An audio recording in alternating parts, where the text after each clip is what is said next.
This is Walt Disney. I would like to welcome all of you to the Park Streamers Hangout tonight. Bob, Danny, and Cordy are dear friends, and I know they have an amazing podcast for you. So thanks for joining us tonight, and enjoy the show.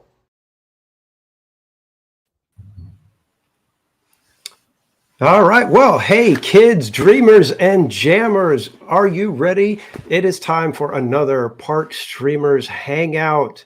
And I am prepared because it seems that wherever I start live streaming, it starts to rain. So just in case, I got the poncho on because you just never seem to know these days. But we have got a gigantic show for you. Not only do we have fantastic topics to discuss, but I've got my wonderful co-host and our very special guest, Mr. VashSky of That Park Place and Theme Park Universe. Vash, would you say hello and let everybody know where they can find you? Well, hello there, everybody. I've been looking forward to joining the Streamers Hangout for quite some time. It's so great that we've been able to, make it work out and to hang out with friends. Oh, this is just absolutely amazing. Thank you all for having me.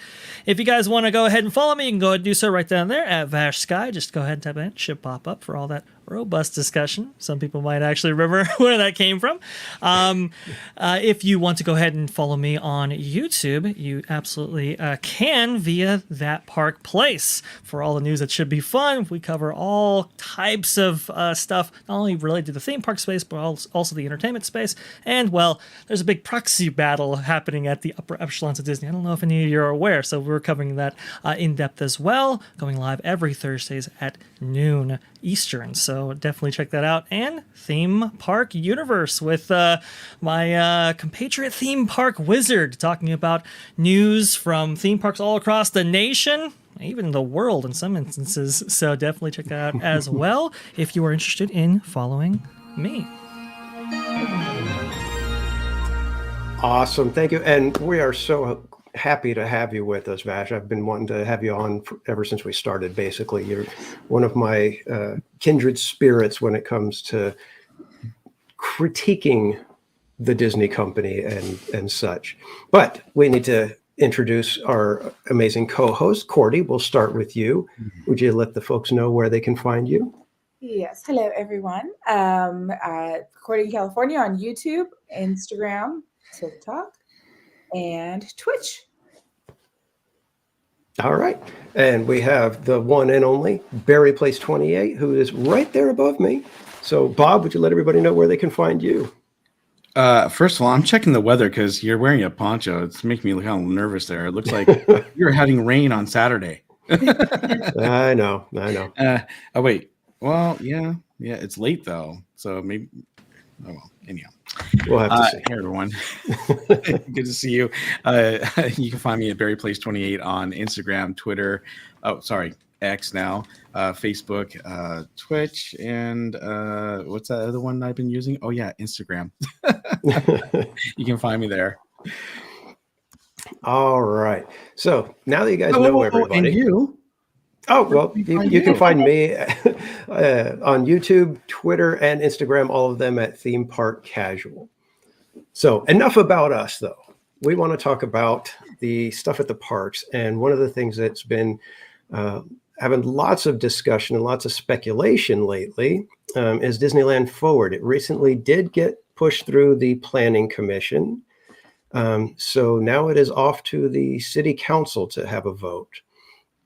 But with that is coming lots of, like I said, the speculation is starting to fly around, and we're starting to see lots of different things happening with Disney trying to purchase some of the city streets around, in the area of the parks to try to get a grasp on the logistics and the flow of traffic through the area.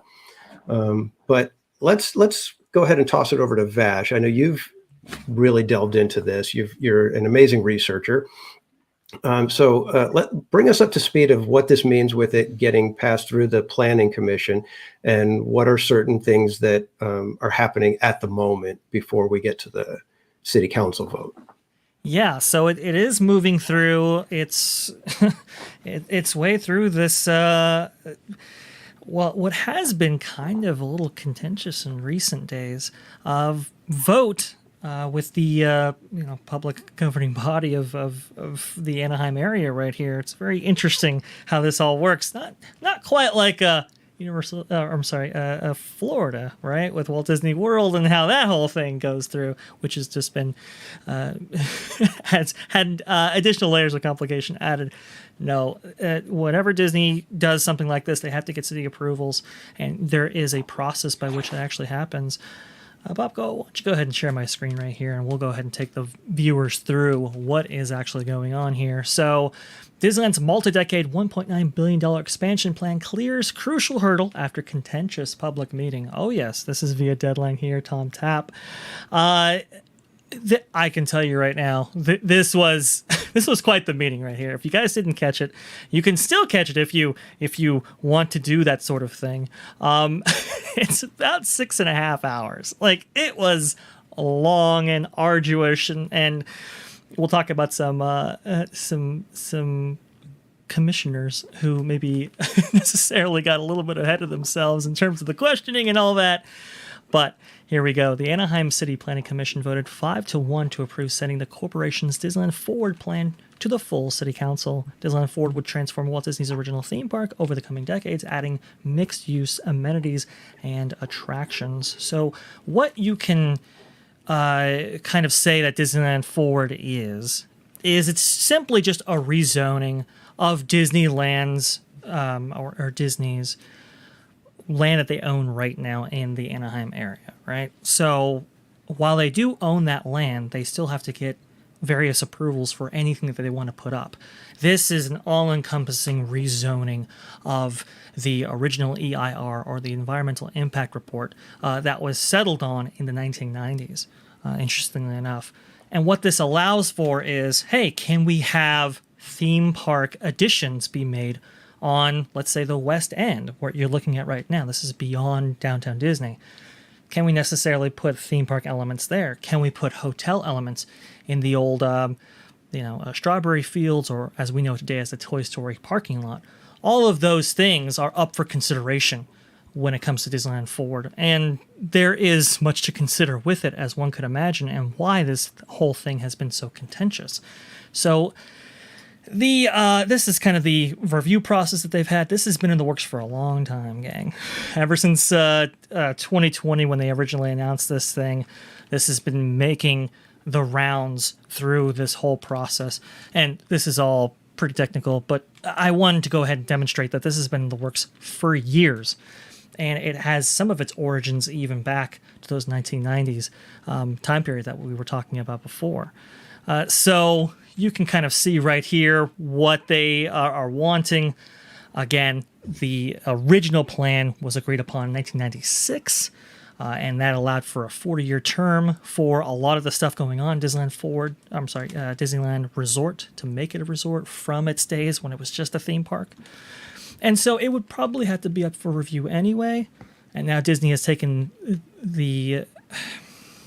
because of some of the economic conditions that have affected Anaheim back in 2020, they've taken this moment to say, okay, we want an all-encompassing plan, not just in the next 10 years, but for even longer. And Disneyland Forward stipulates that it might take up as much as 30 years to really build out what they have envisioned for this property. The $1.9 billion figure is for the first 10 years of development. So that's kind of the key going right there. So this is a long-term plan. And it's interesting. They talk about how, because this is more city-driven, obviously it's going to have an impact on the community in terms of, noise pollution from construction, in terms of how it affects, the local irrigation, local housing, and so forth. They are doing a lot of those things to mitigate those processes. However, it will have necessarily an impact on the city and its residents right here, as you can kind of see what those are at a glance. But one I kind of want to talk about a little bit later on here specifically is some of those cultural resources. I think that was a particular interest for us Disney fans that kind of got overlooked at this meeting right here.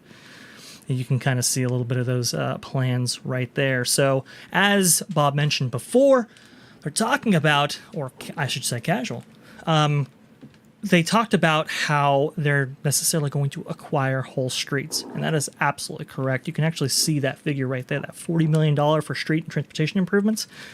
Okay, these are Disney's slides. What was revealed at the meeting that I thought was very interesting is that that's outside of a few $1,000,000 added for such improvements, that's actually the going rate for these streets right here. So the bulk of that is going to be spent on purchasing those streets. And which ones specifically? Well, the one that's most contentious right now is Magic Way. And they had some slides attempting to say, hey, look, listen, yes, Magic Way will be impacted. It will be necessarily given over to Disney in this whole transactional process here. However, they were saying that they had done a kind of a feasibility or traffic study on this specific area. And what they were finding out was, at least according to Disney right here, that 99% of the trips on Magic Way aren't necessarily Anaheim residents, they're Disneyland Resort guests or employees. And you can kind of see the results right there.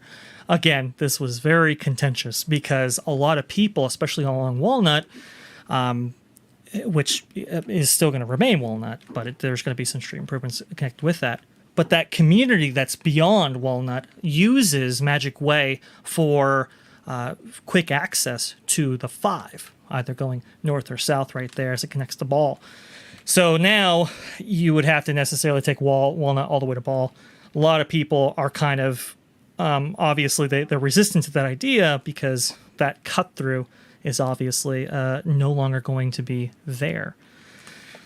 However, it looks like the commissioners weren't necessarily concerned with that aspect of it.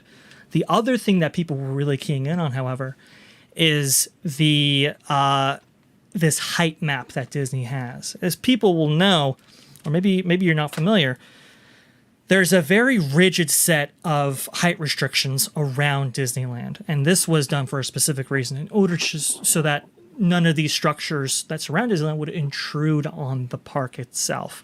And so this is something that Walt Disney himself was able to get approval, I believe, in the early 1960s, and was the precursor to the all-out control that he would necessarily want to get his hands on when it came to Walt Disney World, right? But this was the precursor to that. And you can see how it flares out, how as you get farther away from Disneyland Resort proper, your structures can be larger. Well, Disney had to amend those processes in the 1990s because they wanted to build a 300-foot tall space station Earth from VashSky. You can see that right here. Very ambitious, and they didn't end up going through with it. However, they still wanted to retain this aspect of the Disneyland site plan for the new Disneyland forward properties. And you can kind of see that and how that's illustrated right here. It's very interesting because a lot of people were like, oh, people, they could build up to 300 feet. Yes, they can. Doesn't mean they necessarily will. And that 300-foot height right there, it has its history going back to the 1990s, which is very, very interesting. They talk about how there will be no fireworks on these Disneyland forward areas, especially on the west side, because of its proximity to the neighborhood next door. And let me just say right off the bat with that one, boo! Yeah, Give us more fireworks. I know. It is disappointing. However, they did talk about the idea of necessarily incorporating shows that maybe are not necessarily as disruptive. So I think they gave an example of, I don't have that slide here. I thought I did, but they gave the example of, oh, here we go. this one right here. How you could necessarily have parades, how you can necessarily have a World of Color type show, as long as it maintains that 550-foot minimum building or noise barrier. And this was crucial to Disneyland Forward. They don't necessarily want to disrupt the outside, the outside world, and vice versa, right? They want to have that kind of berm mentality, both acoustically and visually, which I thought was very interesting. They also talk about how the setbacks for various attractions, how once you get closer to the neighborhood, then you have to enclose those things. Those are probably going to be attractions with show buildings and so forth. No necessarily coasters that could intrude on those areas. So it wouldn't necessarily be like Knott's and how you have coasters on the perimeter. Right. What would be on the perimeter of some of these Disneyland Forward sites would be probably enclosed show building type attractions right there. And then we get to the unavoidable impacts. This is what I was talking about before with the cultural resources. This is something that a lot of people didn't pick up, but I think it's really crucial, and I definitely want to hear from you guys here on this one right here. Because now, real quick, Dre, I just want to make sure these are the actual slides that were presented to the Planning Commission, correct? Mm-hmm. Okay. I just want everybody to understand these weren't just you throwing these together. This is what Disney presented. That's a fair point. I probably should have led with that right there. But yes, these are the slides that Disney presented to the Anaheim City Planning Commission right here.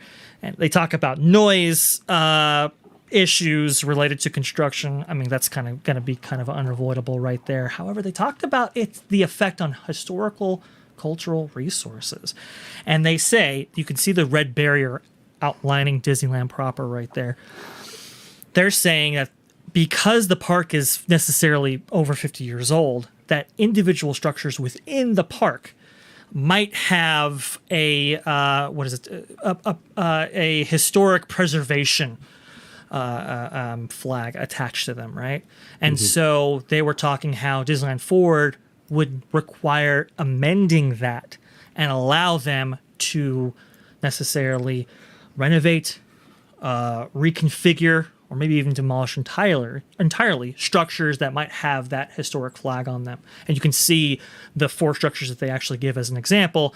The Main Street train station, that's doubtful that would ever be necessarily impacted by Disneyland Forward. But talks about Hungry Bear Restaurant. Now, we know Hungry Bear Restaurant is adjacent to where they necessarily want to make a pathway to the west side out of Disneyland for these areas that are just outside the park area. So it's like, ooh, is that going to get affected? They talk about the facade for Pirates of the Caribbean. That's interesting. The Pope House, which has been part of Disneyland since its very inception right here. And so I think it's kind of crucial to kind of understand that Disneyland Forward long-term might actually affect these structures that we're seeing right here as the park looks to improve.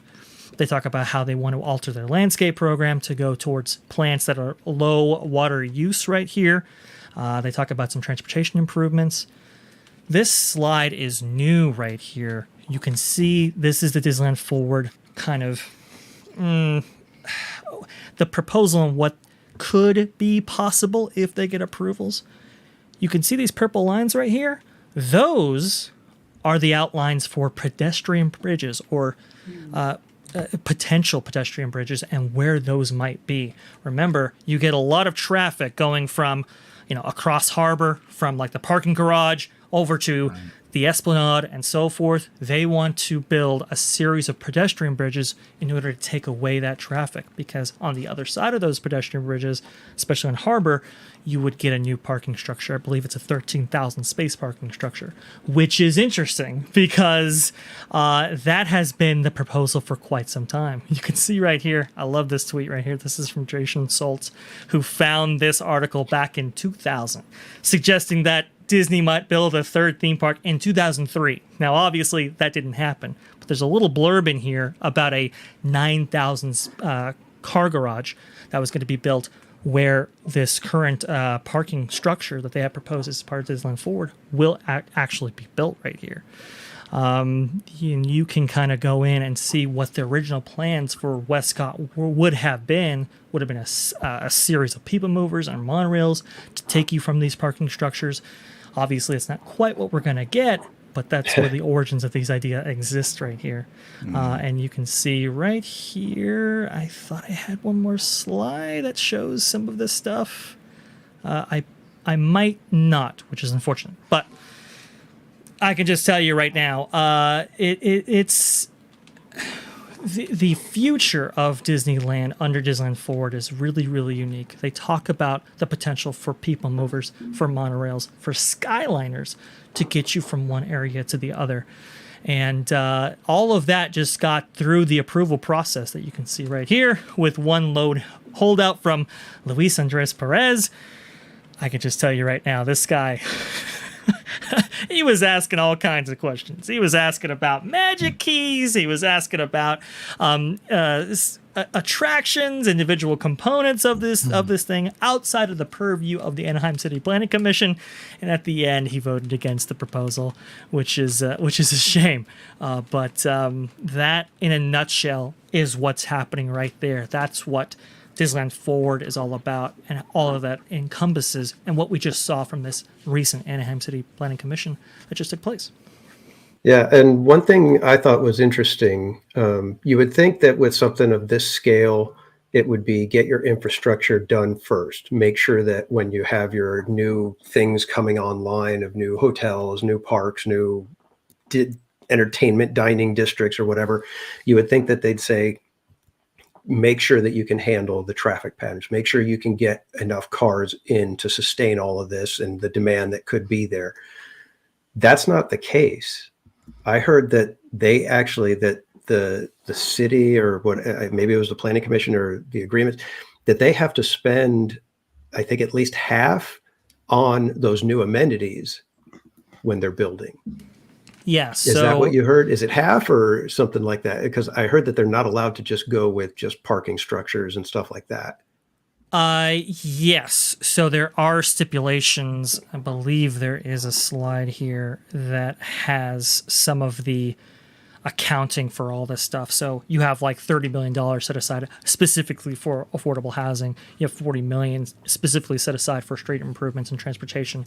That $1.9 billion investment, by the way, that they're talking about over 10 years, that is simply dedicated strictly for Disneyland Forward capacity increasing, attractions, hotels, and so forth.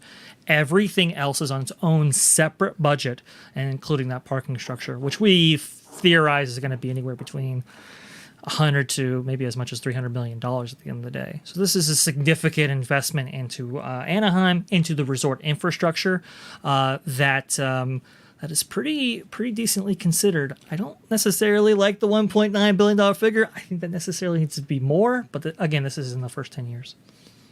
Yeah, I was going to say the 1.9 billion does not seem like a lot to me. It's like, it's definitely not third gate. No. Numbers. No. Not for 10 years.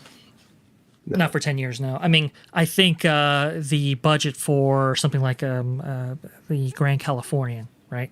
I think that was like $500 to $600 million just by itself, and that was back in 2020, in 1999, 2001.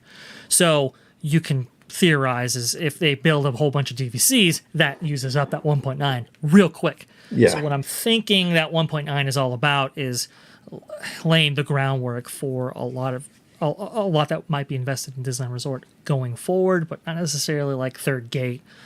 Maybe one big addition outside the gates, that kind of thing.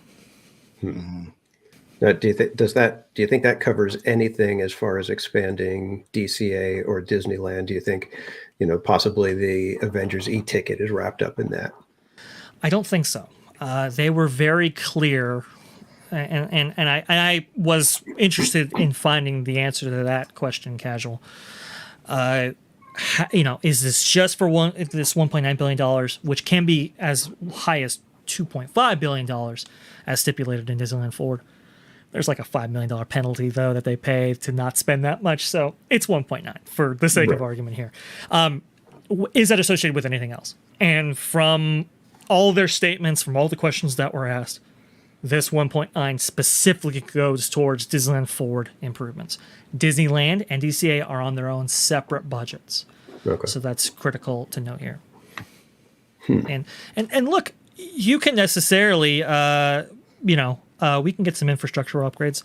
I brought up this tweet right here because Disneyland Forward does stipulate that this would provide approvals for stuff like Skyliners to connect to various elements of this park, and these are the slides that they include in that proposal. I think it's like 180 pages or something. It's a long document. They had me at People Mover.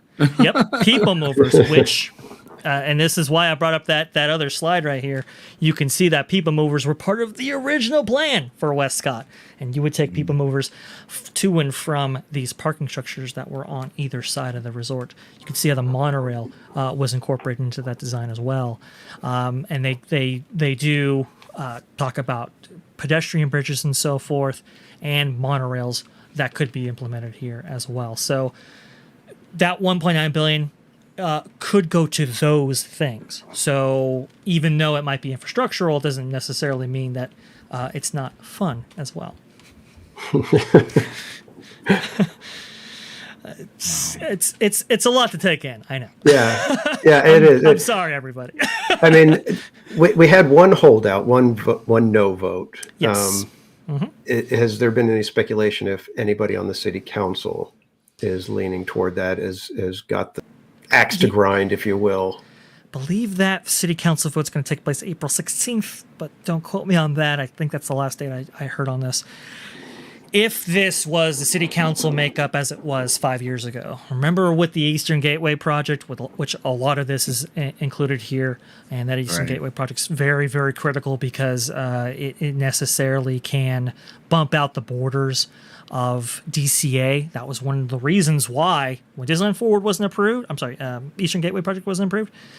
That's why Bugs Land had to go, because they had to build a Marvel somewhere. They were going to build it in Hollywood Land because they couldn't get that land to the north of it. That whole thing changed.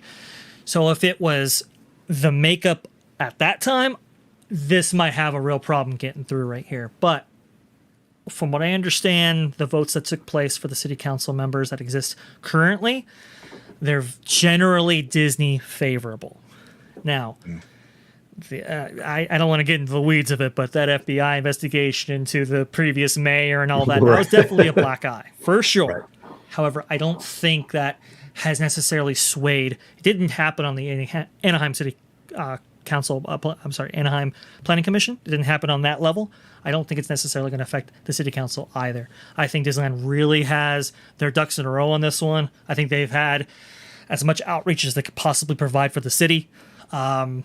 Everything seems to be going into in their favor. I don't think this is necessarily going to be held up on a city council vote. I think they're going to approve this.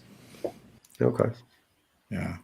Hey, going back to the fireworks, Brian Sevilla says, man, that's going to be a lot of people waiting for fireworks on Main Street. Yeah. Yes, that is very true. As long as they have reservations, yes. I think this is why they might want to get, into like drone shows or more water shows, something to spread things out, getting a parade back in DCA proper, that running as well. That's where they kind of want to spend their money there. They want to get away from pyro generally, but that's a whole nother story. Did you want to go back to the cultural stuff, the historical cultural stuff? Because I do. You said you wanted to get our opinion on that, and yeah, I think that'd be interesting to talk about. So with what Disneyland Forward offers, right, would you be willing to let go of some of the things in Disneyland that currently exist now in order to get maybe some greater stuff down the line? Well, it depends what we're getting rid of course. Come on. right. I mean, if you're talking Matterhorn, I understand it's a 60-year-old attraction now, and it's people use it as a chiropractor, or the inverse. You have to see a chiropractor after. I get it, but I would look at this is how I would be if they were telling me they were getting rid of the Matterhorn. I would be dumbfounded. I would be heartbroken. Yeah.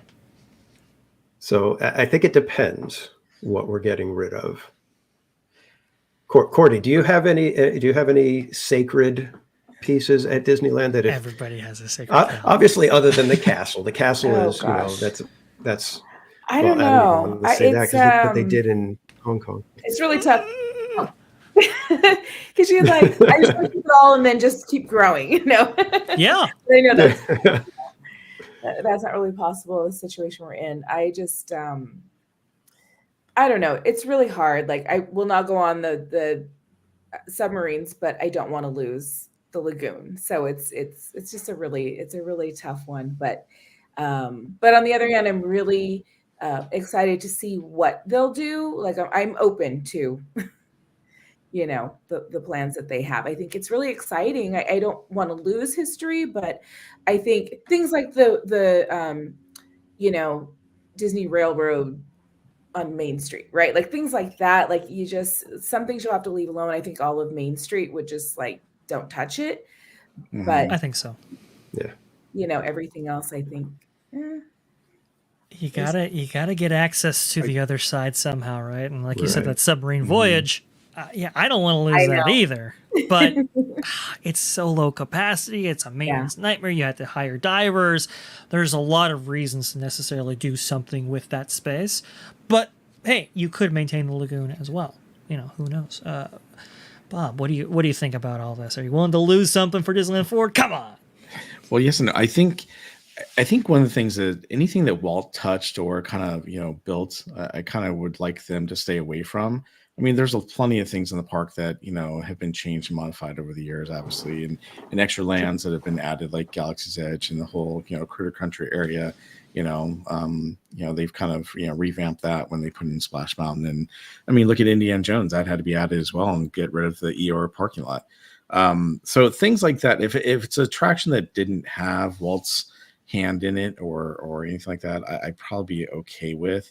I mean, even if like I don't want to lose Matterhorn, but if, you know, that building's so old, if they need to tear it down, rebuild it, you know, because, you know, that's what they need to do, but you know, it would come back. That's fine with me. But building something, I just don't see it being a big issue or problem, you know, if they had to tear something down over on that side, especially like over by Critter Country. What you're like, I don't want to lose anything over there. It's well, I don't want to lose area. anything over there either, but I mean, I'm sure that they would be able to figure out some way in you know, to do it.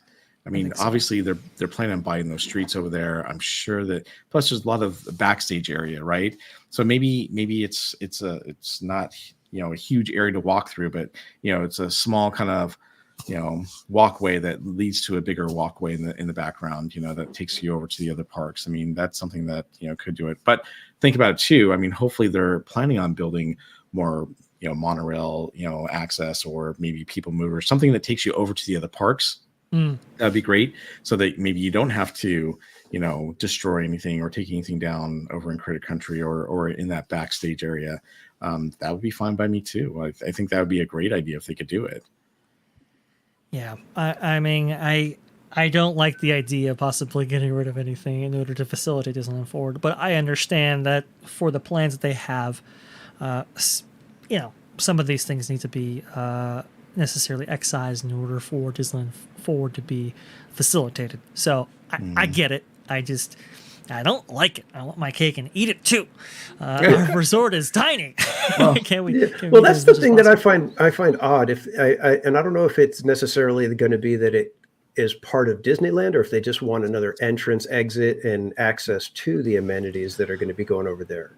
Right. You know, because if it's adding to Disneyland, I feel it just as a designer, I like the shape of Disneyland. It works. If you start extending weird appendages off of it, it just feels odd. But if it's just, you know, it's another entrance over on this side, and you can access this new area that we have with these restaurants and other attractions or whatever, I'm okay with that. Well, you know, I don't know if you guys have all been to, you know, Florida for Universal Studios, but they have, you know, a train that takes you from, you know, the Harry Potter area over to Diagon Alley. And it's, you know, it takes you from one park to the next. And if they had something like that, that was kind of cool, that made sense, I'd be cool with that. That would be kind of neat, because then maybe you don't change the shape of the park, but you have some sort of transportation that takes you over to that other area. Now DCA, I don't care. They can tear down the wall over there, behind jumping jellyfish and whatnot, and they can extend it over there. That's not a problem to me. It's the whole keeping the shape of Disneyland, like you said, and keeping Disneyland itself as pure and as untouched as possible. That's great. I mean, I know things change all the time. They make changes inside the rides and around the rides and whatnot. But like Casual said, I kind of don't want to change that shape. But if you have something that's going to get me over to that new park area that's still part of Disneyland, hey, I'm cool with it. Yeah, and if we look at like the plans for their pedestrian bridges right here, let's see if we can get that on screen. Looking at it, DCA is definitely, I think that's most likely to have an appendage attached to it, right? As Casual mentioned, I think that's most likely to be extended because California Adventure is really underbuilt when compared to Disneyland proper. And so it's like, okay, I think the majority of our investments, at least in the short term, be applied there, and then let's see how this thing develops. I think that's kind of their mindset. In the near term, probably going to be some DVCs, probably going to be more hotels. That infrastructure is severely lacking. Disney has wanted to do something about that since 2007, when Disney California was approved its $1.2 billion makeover, and that wouldn't be completed until 2012. It was expected that hotels will be accompanying that. That never actually happened. So that's a priority that they want to necessarily address with this whole thing that Disneyland Forward allows for. Also, parking. Got to have more parking. If you're going to do anything with the old Strawberry Fields or Toy Story parking lot, which you can see right here, they have like a resort mixed use kind of thing there. I don't necessarily think that's part of the permanent plans going forward. However, if you do anything there, you're going to need to address that parking situation because we're at a deficit now. I mean, I think full build out the Disneyland parking lot where California Adventure sits today, I think was like 19,000 spaces. Mickey and Friends is only 10,000 spaces. Pixar Palace parking structure, I think, is anywhere between, I think it's like 6,500 spaces. Full build out of Toy Story Land, I think it's, I want to say 7,500 spaces. I think it is what it is right now. We've just overcome the 19,000 spaces that Disneyland parking lot used to have, and yet we've added California Adventure. We've added a lot of stuff to Disneyland. We need to address these things. So those infrastructural issues, like you were saying before, Casual, those will have to be addressed before any of these more exciting plans come to fruition, unfortunately. Jetta had something fun. It's just like, when you kind of think, when you're really... Okay. We lost Cordy, your audio. Cordy, I think we were muted. Oh. We're still muted. Yeah, we can't hear you, Cordy. Oh no. Oh no, what? No, Cordy. Sorry, No. I don't know sign language. There's no sound. Oh no. Maybe your mic was disconnected. Okay. Oh. She left. She'll come right back. She'll come back Okay. in. All right, so she was going to tell us about Jetta's little fun thing, but I didn't catch it in the comments. Yeah, I didn't catch It's a curse on Jetta. Stop, Jetta. Jetta, if you are still here, and if Cordy was referring to, well, she did say bring back the hand stamps. Oh, there, yeah. That's Hello, not Cordy. happen anytime soon. All right, can you hear me now? Yes. Bring it back, okay. No, I was just saying that there's a lot of chatter in that I'm seeing about like Tomorrowland, of course, right? That's the biggest topic of what are we doing with Tomorrowland? Right. But Jetta brought up something that I was like, oh, that would be so cool. But we were talking about the lagoon, and she's like, what if you put entertainment out there, right? Whether it's a bridge and you watch it from, if they set something up for people to view it on the water, or even if you were outside, right, on the perimeter, and you had some sort of entertainment in the middle. Like what a great use of space. And I mean, I know, I don't know if this was, but it's just such a great, like, I love those imaginative like ideas, how to use the current space. Like they may be thinking rip it all down, but if we were working with the space we had. Yeah, they could totally do something like that. I think we had to necessarily consider those ideas because Phantasmic at the end of the night, I mean, it's just crazy on the west side. Can't we necessarily spread out those crowds even further? It's an idea. Go ahead, Bob. So MD said not liking the proposed parking. That's where the Tropicana Inn is and where we stay. But I think this whole section that's in the background there, this is behind the hotels, and this is the bare land that's across the street from Garden Walk. So there's no actual, there's nothing back there. There's just empty land at the moment. So those proposed parking structure, that'd be fine by me. And then something I mentioned several podcasts ago, Vash, is that they're talking about taking Garden Walk and making it part of, downtown Disney too. And Disney wants to buy the property from the current owner and then use that parking structure when they need to for overflow for Disneyland. And then if you scroll down on that page that you're on right now, apparently the downtown Disney District 2 would then connect to this new one that's where it says a new kind of Disney entertainment, which would be possibly, more shops and restaurants and maybe hotels and things like that. So that's something that they've been talking about doing. It's not a whole lot, on that right now, but that's something that they are trying to work on. And I think that would be kind of cool if they did that. I think so. It's weird because Disney has the Garden Walk has gone up for sale multiple times, and they still haven't bought it, and at some prices that are just astronomically low, which is why it's very confusing why Disney hasn't necessarily bought it before this point. Because if you look at this map here, between going south of Disney Way, Catella, the Garden Walk is right there. You could see very easily how if you bought the Garden Walk, connected it somehow to your proposed parking structure up north, and connected it to your land to the south, how that can just kind of incorporate this whole thing very, very nicely. You can have a walking path directly, all along Disneyland property. So it's weird they haven't done it before. I do agree with you, Bob, though. I think that has to be part of the strategic mindset going forward.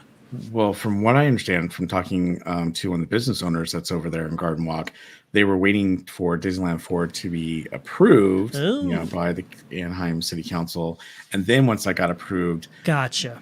Anaheim City Council is already okay with Disney buying Garden Walk. Then they would buy Garden Walk, and then they could say, okay, now we're buying Garden Walk, and this is what we have planned. Now that you've already approved everything, this is what we'd like to do, and then they're going to go forward. So I think that's what might happen, but time will tell. Yeah, I was wondering if that was the case, that they were, trying to either not tip their hand as to what the full plan was, or not spark any controversy of Disney trying to snap up all of the city at that point. That's fair. Yeah. But it seems like they would have to already have that deal pretty much inked to an extent, because Disneyland Forward getting approved suddenly puts a higher value on the Garden Walk, because it becomes an integral piece of the puzzle. So that's why I'm saying, I think that if that is the case, like you're saying that, they're waiting for this to go for, then it's Disney having already set up that plan in place and then getting it ready. So it makes too much sense. Nope. Whoa. Well, it's casual now. Oh, less casual. It makes a lot of sense. This, I would think that the Garden Walk is incorporated in these plans that we're not necessarily seeing. They did stress multiple times during Disneyland Forward's presentation on the Anaheim City Council or Anaheim Commission planning vote, and also before that they aren't necessarily purchasing additional land. Now, I say kinda because obviously the streets that they want to have abandoned and turned over to Disney, well, isn't that kind of acquiring land? They don't necessarily put in that language, but we can, we know what's going on here. So that's what's going around this whole thing. Well, we got theme park casual back. I thought we had a theme park casualty there for a moment. We almost did because my laptop was not charging, so it gave me like the like 10%, and I'm like, okay, give me a quick second, guys. I had to make sure that the cord was plugged in properly. It's like a nearly 10-year-old laptop, so cord's all for. Gotcha. Anyways, moving on. Hey, real quick, Paul said to make a DCA an L-shaped park would be okay, but most of DCA is they needs to be rebuilt, like take out Pixar Pier, etc. Walt wasn't into carnivals. I kind of agree with you on that one, but the only thing is, I have a feeling they're going to be doing a lot more with moving forward with Disneyland Forward before they ever take down Pixar Pier. It's going to be many years before they do something like that. Mm-hmm. Yeah. Mm-hmm. It's unfortunate, but it's like Tomorrowland, right? It'll be built tomorrow, guys. Don't worry about it. It's coming. Oh wow, Brian, he's all Garden Walk is essentially Poland during the Cold War. Thanks. Yikes. I never thought of it that way. Wow. And I think of Garden Walk a totally different way when I go there now. Yeah. Wow. Yeah, it's oof, man, it's tough. It's a tough spot. That's for sure. It hasn't necessarily ever done the business, I think, that the city of Anaheim or the Garden Walk proprietors envisioned for that space. So it makes sense to, all right, we'll turn it over. Yeah, I think it's just a hair too far for the walking, traffic that they were hoping to get. So. Yep. But one thing I did want to mention, when we went way back last year at one of the little meet and greets that Disney had out at the parks in the area, these are the public parks out in the cities and everything. We went to one of those, and on the map where the Pixar Play Hotel is, it was labeled as something different than just hotel. If I recall, it was themed hotel experience or something along that line. And I'm curious if they're still going to go forward with something like that after the fiasco of Galactic Star Cruiser, because I imagine they were going to bring something like that to California, and I think the cooler heads may have prevailed and said, you know what, maybe we're not quite ready for this immersive themed hotel experience thing. I can tell you right now, we were going to get a Galactic Star Cruiser type experience. The original plan for that was to have it be rolled out to every single major resort that Disney either owns or licenses, like Tokyo, for example. And so that's why they actually used the Star Cruiser language in Disneyland Forward documents, which is really interesting. I do agree with you, though. Star Cruiser was a pretty bad black eye when it comes to the implementation of hotels and so forth for the Walt Disney Company. I don't think they necessarily want to duplicate that anytime soon. However, is there a future in which an immersive hotel experience can be included in Disneyland Resort? Absolutely. Will it take are they looking to maybe convert the Pixar Place Hotel or, a Star Cruiser-like experience? Probably not. Right. Hey, Vash, can you scroll up on your website there, because if you scroll up, it talks about the different types of lands that possibly could be, coming, like the lands they have in other parks and stuff, which I think is kind of interesting. Yes. Let me go ahead and go to the Disneyland Forward website. Oh, I got it right here. If you want me to share it. Oh, yeah, please, if you have it. Yeah, sorry. I thought you had it on the page there. Don't. But okay, hold on. Let me bring it up real quick. Please. It's the possibilities page on the Disneyland website. It's the possibilities page. So when you go to the possibilities page, it says imagine the possibilities, and it talks about the newest lands, and it says, hey, when Disneyland Forward is with Disneyland Forward and an updated approach, these exciting new lands and attractions coming to Tokyo Disney Sea would be the perfect inspiration for the future of Disneyland Park, like Tangled and Peter Pan, and then of course the newest Disney adventures like Frozen and Zootopia and Toy Story Land and Tron. Oh, Tron. That would be wonderful. But I think it's interesting how they bring this up, that these are the possibilities, which I think we've heard about some of these possibilities too, actually coming, and that'd be awesome if they did. So It would be cool. I just want to stress here, guys. These are possibilities. Okay, some Right. people are like, Right, this is what we're getting. Don't think No, like no, that. there's possibilities. And that's why I brought up that Jason Schultz article, because it's so cool, because in that article that was published in the OC Register in 2000 I think of June of that year, they talk about how proposed themes that could be a part of the Third Gate could be Typhoon Lagoon, could be themes that incorporate dinosaur. That was a new attraction that was added to the Animal Kingdom, right? Many Adventures of the Winnie the Pooh. They talked about possibilities back then, and obviously those never necessarily came to fruition. And if they did, it was a different form that we were thinking of. So when it comes to this kind of stuff, yes, they are giving you an idea of what they could do. Doesn't necessarily mean they're going to do it. I think there's a good chance we get some really amazing things. I just don't necessarily get. I'm not necessarily on board that's going to be those specific projects. Yep. All right. Well, that actually is a good segue into our next topic, because we're going to start getting into what does Disney say they are doing now, which is the D23 Expo, which is the biggest, what Disney calls the ultimate Disney fan experience. And this is the place where Disney usually saves all of their biggest announcements for. These happen, every 2 years, if I'm not mistaken, correctly? And this is happening this August. Is it 9, 10, 11? Do I have that correct? Yeah, let me go. Oh, sorry. It's yes, 9, 10, 11 in Anaheim. 9th, 10th, and 11th. So, like I said, this is where Disney saves their biggest announcements. They have a day for the studios, basically, and then for experiences, which would be parks and cruises and anything like that, and then a day for the Disney Legends, which we'll probably get into a little bit here. But the last D23 was a whole lot of, we might do this, we could do that.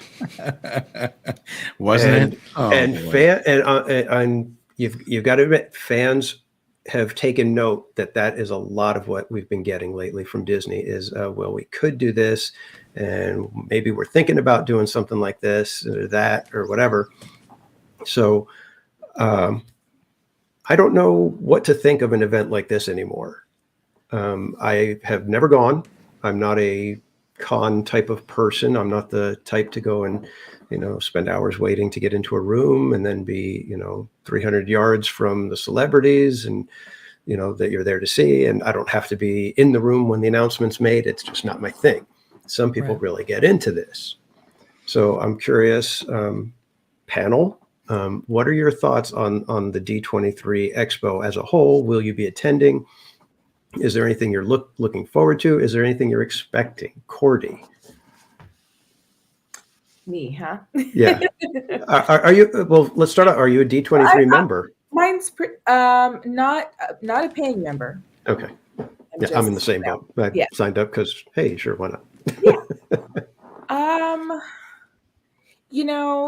I think just kind of the conventions as a whole have just gotten out of hand, right? Because I would do conventions in the past, and it's just kind of ridiculous now. So I personally would not attend, and I know they even added that VIP experience for like $1,000 this time. So we're gonna talk about that. Yeah. So I'm like, I'll just watch the highlights afterwards. Right. Yeah. What about you, Vash? Well, this is interesting. I was trying to find the tweet that I put out about this so I can use it as a visual guide. I don't think I'm going to get that. Okay. Here's what we know so far. We know that the experiences division will see. Sorry, I was laughing at Jet. I was laughing at Jetta Jade's comment. $1,000. Is John Stamos going to be there? He might be. Yeah, it's how much you'll actually see of him with that amount of investment. Who knows, right? Okay, so yeah, and I kind of agree with Cordy right there. I think that it has gotten out of hand. I mean, it was bad when I went in 2011, and that wasn't that expensive, not nearly as expensive as what the prices that we're going to see here, that's for sure.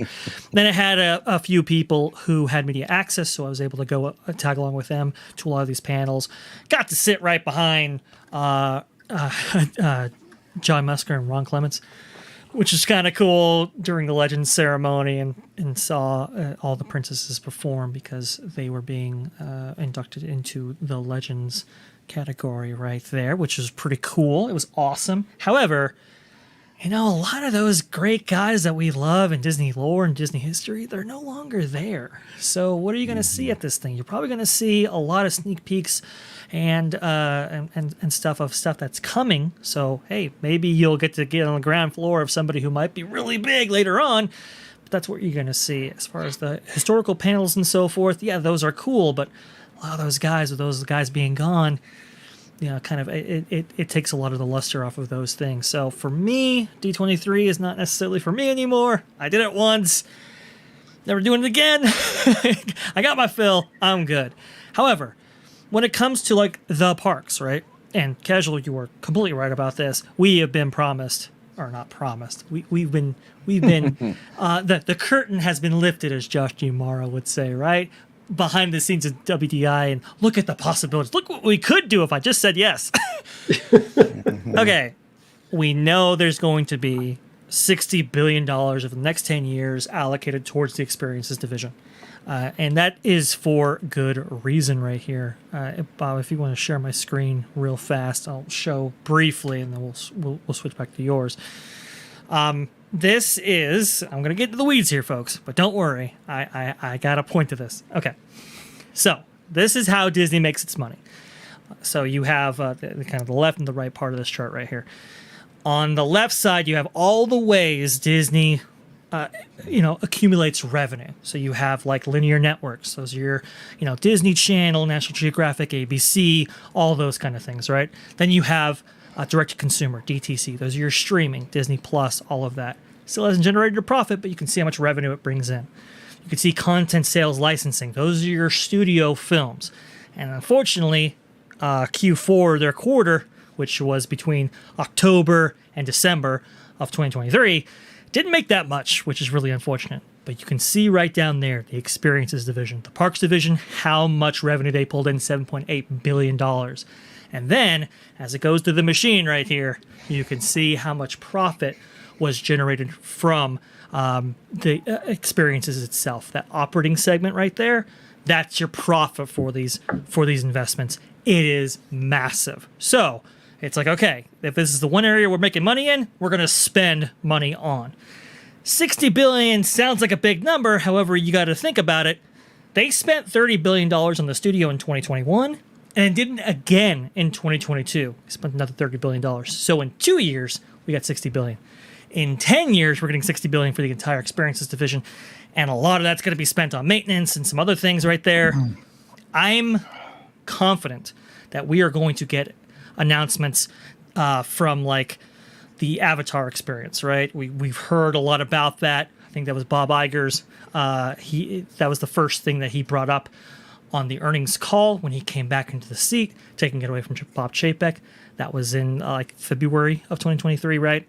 We're still waiting on that. I think that's necessarily going to be a go for the Expo itself. So we're going to hear about that. And James Cameron's going to be there because, well, James Cameron and Joe Rohde are actually being placed in the Legends category. So they will be in the building at the time that this experience panel takes place. Remember, James Cameron lives in, I think, New Zealand. So I think we're gonna have a twofer there for sure. Are we necessarily going to get more updates on the Marvel e-ticket? I think so. I'm pretty confident. That's been in the works for a while, ever since 2019, y'all. That's when they originally announced that thing. Now it's taken on a different make for sure, but I think we're going to get some updates on that. And then finally, are we necessarily going to get updates on Walt Disney World and what they have planned? I would think so. We already know that there has been permits filed. Let me see if I can actually get those real quick. We know that there's been permits filed for work to start construction right there on this kind of construction umbilicus on the back half of Animal Kingdom. And you can actually see that right there on that map. And then Braden actually has a nice kind of 3D map right here showing this is going to be the headquarters for Imagineering on the back end of Animal Kingdom. And so this is all to facilitate construction for Dino Land. That for sure is going forward, I think, and we'll hear more updates at the Expo. But beyond that, it's anybody's game.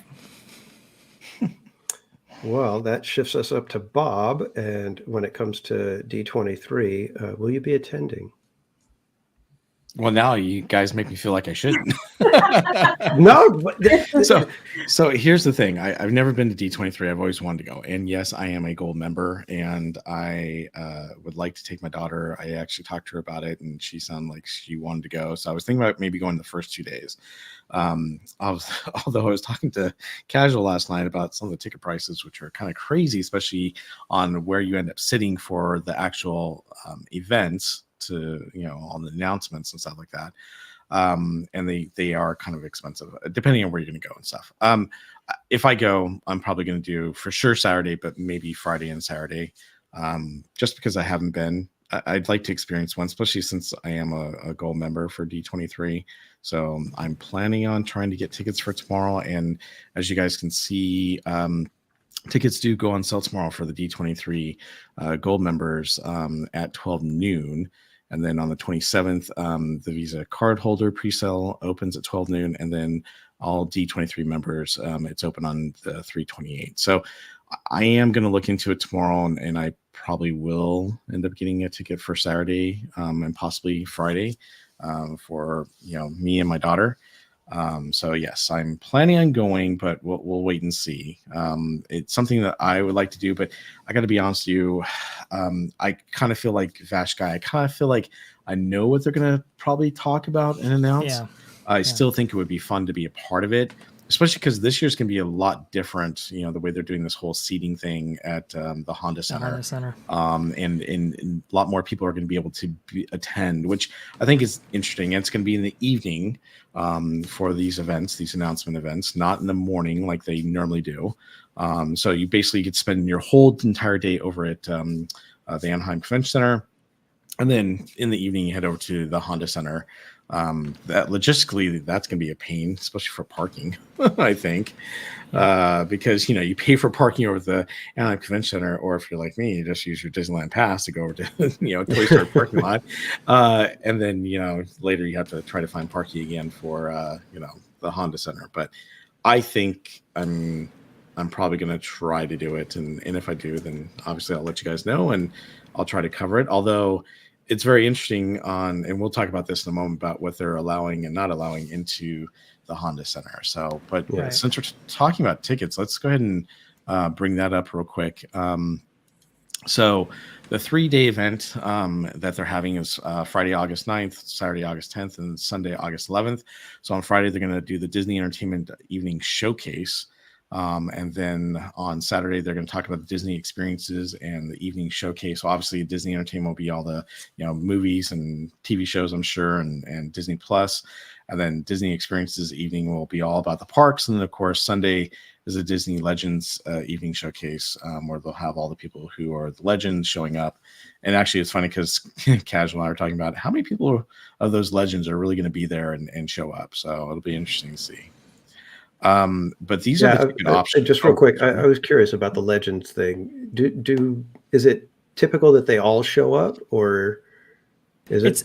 It's pretty typical that they all kind of show up. It's actually surprisingly rare to not have a legend show up to receive their award, unless obviously it's they passed away. Yeah.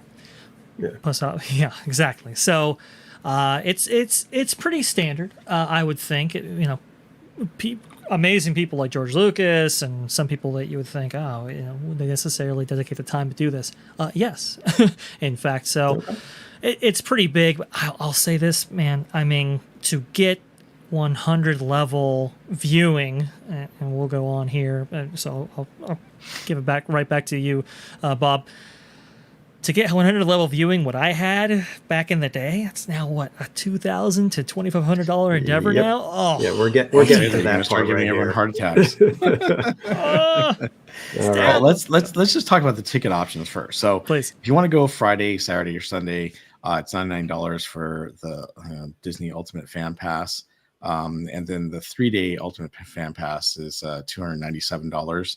Is what you're going to pay. Ooh, you're saving a few bucks. Not really. It's still the same. But if you want the 3-day preferred gold member exclusive for the D23 Ultimate Preferred Fan Pass, well, that's $999 and limited quantities on those. So interesting. We'll come back to the seating chart in a moment here. Mhm. And this is just, let's see. This is for the Anaheim Convention Center and the Honda Center access. If you just want the Anaheim Convention Center access, then it's gold members $79 and $89 for general members. Friday, Saturday, and Sunday, and of course 3-day pass is $209 or $259. Now those options right there, do those give you access to any of the panels at the Anaheim Convention Center, or do you just get that with the Honda Center Pass? This is everything with the convention center. Okay. If you want to include the Honda Center, then these are the prices that you would have to pay for the Honda Center. I see. Okay. So basically, you're paying about $20 more or $10 more, depending on where you fall. And then of course And again, go ahead. what we're looking at right now, this is where the prices start. Yes. These are starting prices. We haven't even gotten to the whole where you're going to sit now for the Honda Center. Well, hold on to your hearts on that one. Whew. And your wallets. So they are going to have some limited edition merchandise there. They're going to have some, D23 pins. There's a package you can buy with a backpack, a t-shirt, water ball, hat, and then lanyard. And you can see the lanyard here. All right. Tickets at the glance. Basically, if you are attending one of these events, you get all the presentation shops, immersive experiences. They're all a part of it. If you want the Disney Entertainment Showcase and the Experiences Showcase and the Disney Legends ceremony, then you have to get the 3-day pass for that, or you can buy these individual passes right here. And then the only one that gets floor seating is the D23 Ultimate Preferred Pass, Fan Pass. So here's where you're going to have a heart attack. There we go. The ticket prices. So for 1 day in the 400 level of the Honda Center, it's $99. If you want the upper rows, it's $297. If you want sections 100 level, which is 110 to 112, it's $1,000 basically, $999. And then if you're just going for a 1-day pass, it's $79 for the gold member and $209 for the 3-day. But here's the this is the ultimate because it includes the Honda Center stuff. So if you want the 1 day for a 400 level row, it's $149, 200, $189, 200 levels, $249. For the 3-day, it's $447 for the 400 level, 200 levels, $567, 200 level is $747. And then for the 100 level for the 3-day pass, if you want sections 107 to 109, it's $1,500. Sections 104 to 106, $2,099, and sections 101 through 103 are $2,599. Oh, sorry, I'm having a heart attack here. Right. Hold on, everyone. And I'm verklempt. Oh God, just to be in the room in the Honda Center, okay, for the 3 days starts $300.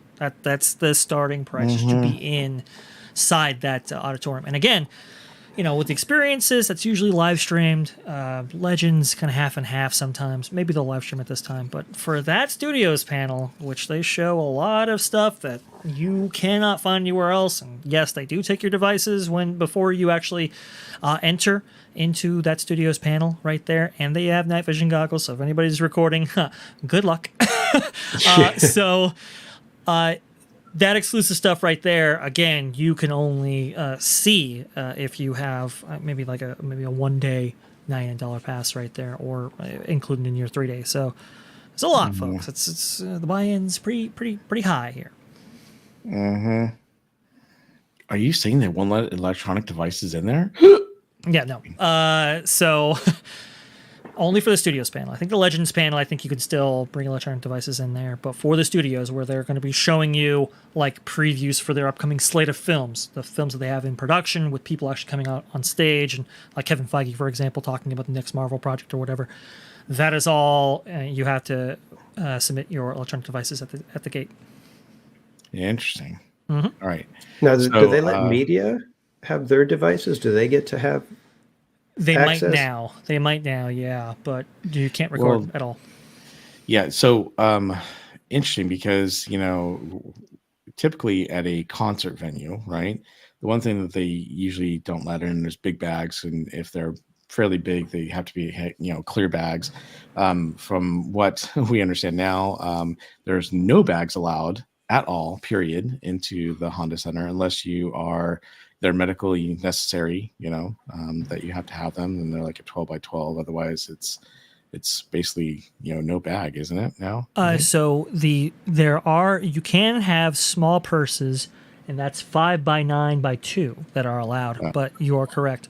No backpacks, no big bags. That goes for clear as well. They're just having small purses in there. Now that's significant because if you're coming from the convention center and you have merchandise, you got a problem. So right. Understand, folks. They're going to enforce that. But typically when you go to a concert venue, they usually don't confiscate your phones or anything like that. So, do you think they're going to be able to confiscate everyone's phones for this event? For at least the studios panel. I mean, unless they are not going to show anything. I mean, that would be pretty bummer. But if they do, yeah, they would have to go through that process. And they did it for what is it?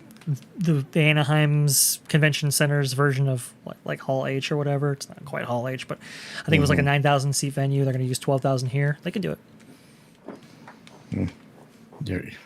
I'm feeling really sad now. Maybe I want to go. I know. Sorry, 7,000 seats. Yeah. Let's show. Do you have the seating chart? Sorry, you know what? I didn't realize it. Sorry, I thought I had the seating chart up. I have it right here. One sec. There. Whoops! I just did stop sharing. Hello. Let me bring that back up. There we go. So that's the seating chart. Sorry, I thought I had that up for everyone. No, you're good. Yeah. So if you could zoom in a little bit, because the numbers are hard to see. The $999 3-day ticket for gold members is that 100 section that's furthest away from the stage. So that's what you're paying $1,000 for 3 days. Right, and it incrementally goes up from there. So, the 107, 109, the one step forward, that's what, 1,500, and then 2,000, and then 2,500. 2,600. It's a lot, folks. It's a lot, folks. I'm telling you, this is a lot of money. That is really crazy. And you'll notice that the 2,600 price tag has the biggest of the 100s section.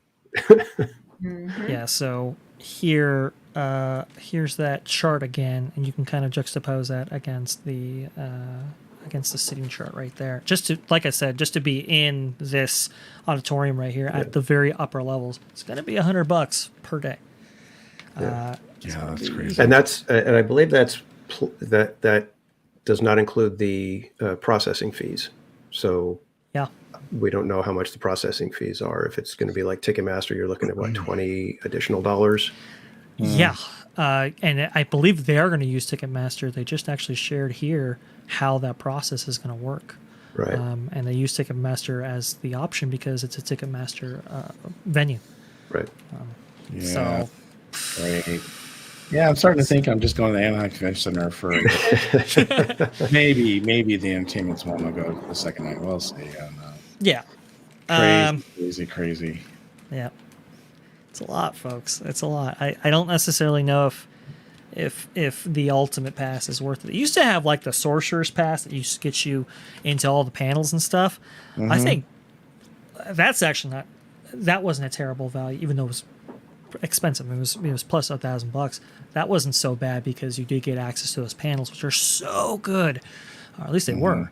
I don't know what they're going to be like this year, but now it looks like it's first come first serve. So or they have the lottery system like they've implemented before, right? So Yeah. like you buy your ticket and you enter into a lottery of the panels that you want. And I know in Mondo's case, Five Fires, he was pretty disappointed because he only got like access to like merch or something, and even though he necessarily attempted to get in some more panels, that was just a lottery that came back up for him. Yeah. So I do see Doom Buggy saying, or Doom Boogie, sorry. Barry, definitely check it out. It's a good time if you're into film stuff. Even better, I saw the indie Star Wars Marvel costumes, pop-ins, Tron, etc. It was sweet. So, all right. Well, thanks, Doom Boogie. I will look into it tomorrow and buying tickets. Yeah, and for me, I'm not saying that it's not worth it for anybody to go. I'm saying for me, I don't like like having an experience like Mondo did, where it's like you want to go see something, you paid the money, and then because of the way the luck of the draw, you get a panel that you weren't really all that interested in. That's not how I like to spend my money. So, but if and for me, it's like movie props. It's like they're nice and everything, and cool to see some of them, but it's not a big draw for me. The same way the After Dark events, I'm not big into the catching all the new characters and the photo ops. That's not my thing, but some people love it, and for them it's a good value and they enjoy it. That's fine. For me, it's just not my thing. That's all. I like how they're doing assigned seating now for the Honda Center. This was a big source of contention for fans because in years past they would be first come first serve, right? And so I remember a year in which people were waiting for the animation panel as part of the studio panel, and they were waiting all night. And then when time finally came, you had some convention employees necessarily let other people go first before them that were waiting all night. That got very contentious right there. There have been fistfights on the floor, both in 2009, 2011. It's kind of a hectic place, folks. Everybody wants to be there. And so the way they divvied it up this time is a little bit more fair. Assigned seating is going to be great. Honda Center, bigger venue, great stuff right there. But how they're handling the smaller panels, I think it's an open question. So I agree with Casual's assessment here. Yeah, I don't know. The one thing I would like to go see is like all the vendors and stuff like that. I would love to go check that kind of stuff out. And maybe that's what I would do. It was just go and get a ticket for the convention center and just be able to go check that out. But not even bother with trying to deal with Honda Center.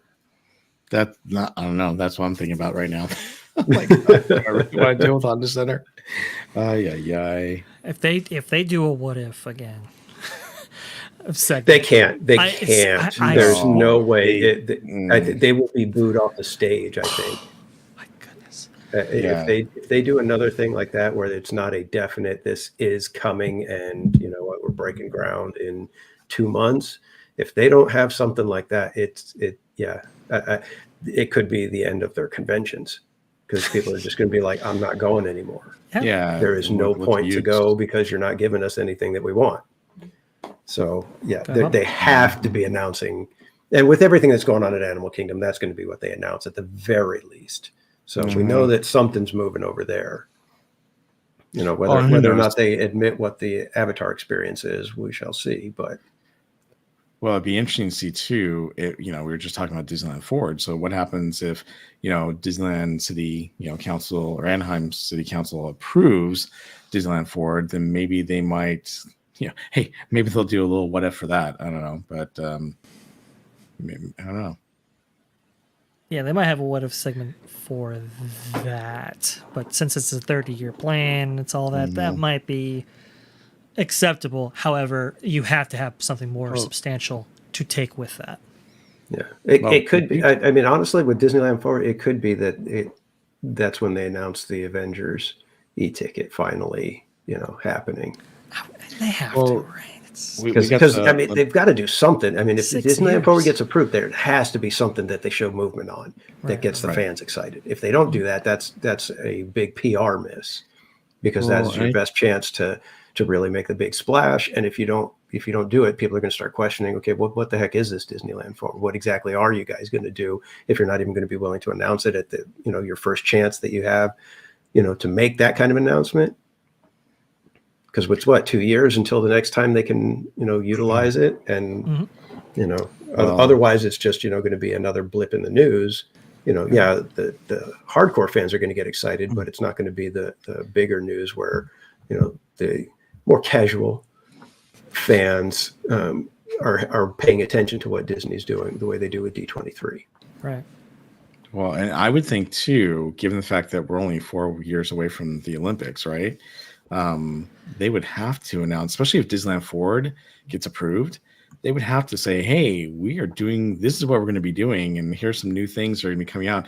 I mean, this is the perfect year for D23 to announce, hey, in 4 years, we are planning on having this. And, even though this looks great, it's not going to look like this. Just kidding. But I'm sure they would do something like that. I'm sorry. Was I referring to Tiana's Bayou Adventure? Uh-oh. We'll later. But no, seriously, it would be a prime time for them to announce something that's coming in 4 years. And then 2 years, they can say, okay, so here's what we're doing now. And, you're only 2 years away. I kind of feel like they might do something like that. They might. Yeah. What's your take, Cordy? You've been kind of quiet over here, and we're shouting over each other. Inquiring minds want to know. What do you think they're doing? Just taking it all in. And I mean, to be completely honest, I'm more the person, like, I go to the parks. I love it. I have my memories. That's why I'm interested in what you guys talk about, because I don't go, I guess, as deep into all of this as you do. So I'm kind of here just listening to all of this. I just what's going through my mind though is a lot of the things that it's just hard, because we as pass holders, right, years past, they would shut down the park and we would get events, right? And we would kind of have these. I remember, and gosh, for the life of me, I can't remember who it was, but we went into where the Lincoln Theater is, and the whole. Do you remember? Yes. Yeah. So I think there was a panel hosted by Leonard Moulton one year. Okay, and stuff then like that. Yeah. Yeah, we got to walk through Roger Rabbit, got to see the Country Bears behind the scenes. Yeah, so that's kind of what's going through my head when we're talking about all this and paying so much money to, we don't even know what we're getting for it, and it's just kind of sad. It's like, as being it used to mean something, having being a pass holder for okay, there we go. Being a pass holder for so long, and it kind of meant something. So I guess, yeah, I'm not bitter. I'm just. Should we talk? I'm not bitter. I'm just a little salty. Yes, there you go. Just a little salty. Go ahead. I will say though, Cordy, I'm kind of surprised, because I thought for sure you're gonna be like, "Yep, I'm going to go to D23." The After Dark events and all that stuff, but D23 is not up your alley, huh? No, the After Dark events, I feel like I'm excited for those, because, and I like going the first night, so I want to go in without knowing what's, you kind of have an idea of what's going to happen, but I like to see. Oh, we lost her again. Oh no, we got frozen. Cordy. Am I back? Oh, you're back. Okay, You're back. Okay, you're coming. But yeah, no, the After Dark events are those are fun. So I enjoy those. It's just I don't know. I think that's what's always in the back of my mind. Like, Little Mermaid, when that was being built, or when it was still kind of an idea, like we could see that in and I always forget things, but where, oh gosh, what is that little room called in DC? But they have a model there. The cellar. Blue Sky Cellar. Blue Sky Cellar. That's not going to be Blue Sky Cellar anymore, though. Yeah, so you just kind of, those were, it was just a given, like, oh, here's something exciting for you. So I don't know. It's just, yeah, I'm just salty. Maybe we can use that as a great jumping off point for maybe the popularity of these events in general. Not I was going to say the after hours events have been people have gone gangbusters for those for several years now. Mm-hmm. They've been a very big draw. Most of them selling out within hours. They've done a variety of themes to them. So I will give Disney that they are constantly, refreshing things. But we do have a little bit of an issue starting to crop up in that Star Wars nights, which were among the most popular, are still currently not sold out. There is only one night that is sold out for Star Wars nights. My personal opinion is they took away the fireworks. Everybody loves the booms. I'm sorry. That is a huge draw. I mean, when you were watching the fireworks last year, people, when, you heard, the music, and then you hear, "This is the way," people went nuts.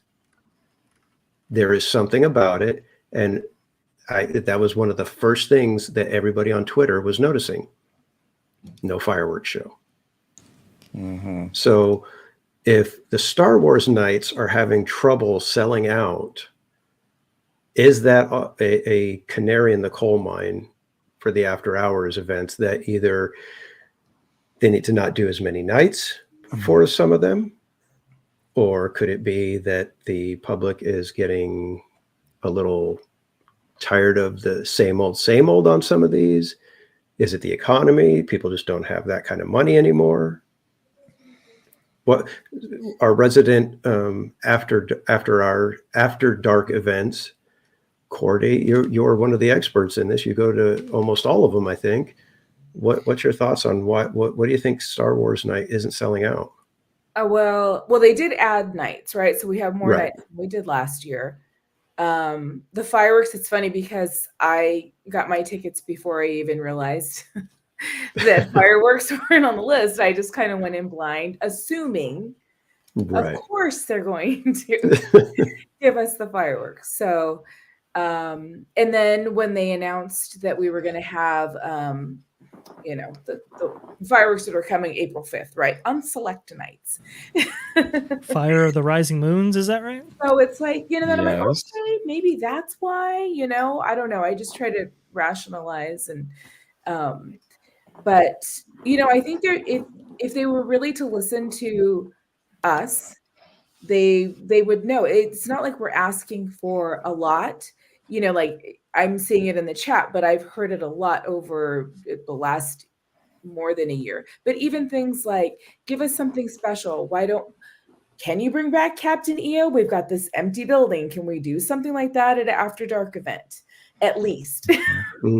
That would be like, oh, wow. Like, I think that would really, those kinds of things would really get people, motivated to buy a ticket, because they're like, oh my gosh, I have to, if this is it, might be the last time I ever see it. You can talk yourself into these things with those kinds of, and you know what? I would actually be impressed if Disney were to do something like that, but not even announce it and let it be a complete surprise. Yeah. I would be very impressed if they did something like that, where it was like first night, suddenly everybody, gets their little pamphlet and it's like, oh my God, Captain EO is in it would be a mad rush. Yeah. But then again, it's one of those things. They only do 5-6 hours of party time. You'd be in line for 6 hours to watch Captain EO. Some people would be, if you wanted to watch it. That's the other issue. That's with the after hours. It's like, it's such a crunch time frame, something like that, and it's like you get the mad rush. Everybody wants to see it, and it becomes, hey, I just paid $160 to watch Captain EO at 1 a.m. Get it on YouTube. Oh, sorry, did I say that? But that's just. But I do agree with you. They could do a little bit more of that special stuff. Yes. And I think that would get somebody like me to, who's on the fence about most of it. It's like, I don't really. If there was, the possibility of these special weird little things that you just never know what kind of trick they're going to pull that time, and wow everybody, that could possibly make me start buying a ticket to some of these events. Value is definitely got to be part of the equation here. I believe they increased the price for Star Wars Night to $159, if I'm not mistaken. Well, it's $159 and $169 depending on what night you go. It's Tuesday nights are $159, $169 for Thursdays. So gotcha. Okay, I agree with you. It's a value thing. And sorry, Vash, not to cut you off. Oh no, hey, I'm glad you. It's not just the value thing with the money, but then if you're going to cut things out and then you're only getting this limited time, Right. even though they've added more dates this year, and I think because it did sell out last year, it doesn't really matter because like you added more dates, but you're giving us less for more money. It's that whole, okay, why do I need to go type thing? And I got to be honest with you, I'm shocked that only one night is sold out. And I think as we get closer, I'm sure some of the other nights will probably sell out, but right now I'm just shocked. You know, it's one of those things. Is a $160 event or $170 event in which you're only going to get 4 hours in the park worth going to something that's going to feature, you know, like a Fans of the Forest costume cavalcade? It's like, is that necessarily worth it? This kind of a Jedi training thing that they have in front of Small World, Captain Phasma and stuff like that. It's like you need a little bit more. So I agree with you guys. I think value needs to be put forward here. It needs to, you know, make up when you have guests judging whether or not they're going to be paying extra for Disneyland, because a lot of these guests are annual pass holders anyway. What am I getting? You know, I think it's just that kind of simple equation right there. So can we get a, I don't know, Seasons of the Force type element in Tomorrowland for these nights right here, augmented with, I don't know, something in that Captain EO theater. Maybe it's Captain EO itself. Maybe it's the Jedi film that they had before. Can we get something on the water, Fantasmic? Can we get, you know, fireworks at least? You're going to have Fire of the Rising Moons, but not included in Star Wars Night. That's bizarre. I think the value statement is just not there, and it's really interesting too because, you know, annual passes are still on sale. How long has it been since those were reactivated, right? Ooh, and the we're going there now. Right? Adrian from Mouse Planet right here, Adrian Vincent Phoenix, talked about how this is the longest period of time. You can actually see this quote right here if I can find it. This is, it's been almost 2 weeks. This is from March 18th, by the way, so this is actually a week old. It's been 3 weeks, but been 2 weeks since Disneyland resumed sales of Magic Key passes, and at the press time, all but one Magic Key type was still available for purchase. This is the longest period that Magic Key passes have been available for sale since the program debuted. And you can see right here, all of these are still available. No queue necessary to get into this. You can see the Enchant, Believe, and Inspire are available. Are people necessarily looking at this and going, where's the value, guys? Come on. I mean, why don't we have a nighttime parade like, you know, the electrical parade, or maybe hey, when can we do this again? You know, can we get Paint the Night back? Can we get a regularly showing daytime parade at DCA? Can we get something in the Hyperion? You know, I think a lot of these people are kind of looking at this from a value perspective, and that goes for Star Wars Nights and Magic Keys sales. Yeah, and for me, it's one of those things. It feels like you pay that exorbitant amount of money, and then your special perk is being allowed to spend more money on these special treats or the special merchandise. It's like, right. I just don't get it. You know, you start feeling like in order to have the full experience, I just got to keep paying. You know, and it gets tiresome for a lot of people, and I'm one of those. You know, it's like I'm the type that I don't like to keep paying for stuff like that. Yes, you know? Especially now when you have what we've seen historic inflation numbers for the last few years. Obviously, it's starting to come down just a little bit, but you know, a lot of those inflationary measures have necessarily happened. The you know, how much people are being paid is necessarily commensurate to keep up with those inflationary increases right there. I think a lot of people are getting a little tight in the wallet, and when you're constantly nickel and dime, this is what Bob Iger was talking about when it's like, oh, maybe we're going a little bit too far, over earning in this area. So we've seen a lot of deals happen at Walt Disney World as a result of that. When is this going to happen at Disneyland? I think it needs to. Yeah. Yeah, and for me, I think Oogie Boogie is going to be the telltale. If Oogie Boogie has the same struggle as Star Wars Nights, then that's crazy. Then we're really going to that's going to be a shockwave. But I don't think we're going to see that with Oogie Boogie. I think Oogie Boogie is going to be fine. Yeah, I think so too. Like Brian Sevilla pointed out, Star Wars Night is an event for all ages, but definitely more geared toward kids. And in April, kids are still in school and all the dates are school nights. So it kind of makes it, a little bit of sense in that, if you're going to be spending that kind of money, having the kids out till midnight, 1 a.m., yeah, it's going to be a little rough on a school night. Well, yeah, I mean, I even thought about buying, my daughter a ticket for the night, but it's like a Tuesday or Thursday. It's like, okay, might be able to get away with Thursday. Oh, great. I can spend more money on a Thursday night. I don't know. It's just, I'm debating still. And since tickets are readily available, we'll see. Yeah, for sure. So what is next up here, Casual? Should we cover? Well, actually, do you mind if we cover my post real quick? That's I was going to say we got the new turnstiles that seem to be blazing around all over Instagram. Yeah. So yeah, no kidding. Hold on for a second. Let me bring please. this up real quick. Go ahead. So I had the opportunity last week to go to Disneyland with my dad and Thursday morning.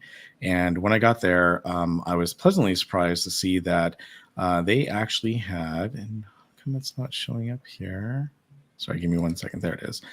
They actually had the turnstiles that are the new test turnstiles at DCA open. And it was the second morning they'd ever done this. And so I walked up and said, can we go through this area? And they said, we're looking for people who want to do it. And we appreciate anyone that wants to take the time to do that. So I'm going to show you the video real quick that I posted on Instagram so you can see it. By the way, to everyone who's viewed it, thank you so much. I've got over 56,333 views as of right now, which is crazy. But this is the video. So bear with me real quick because I don't think the audio starts right away.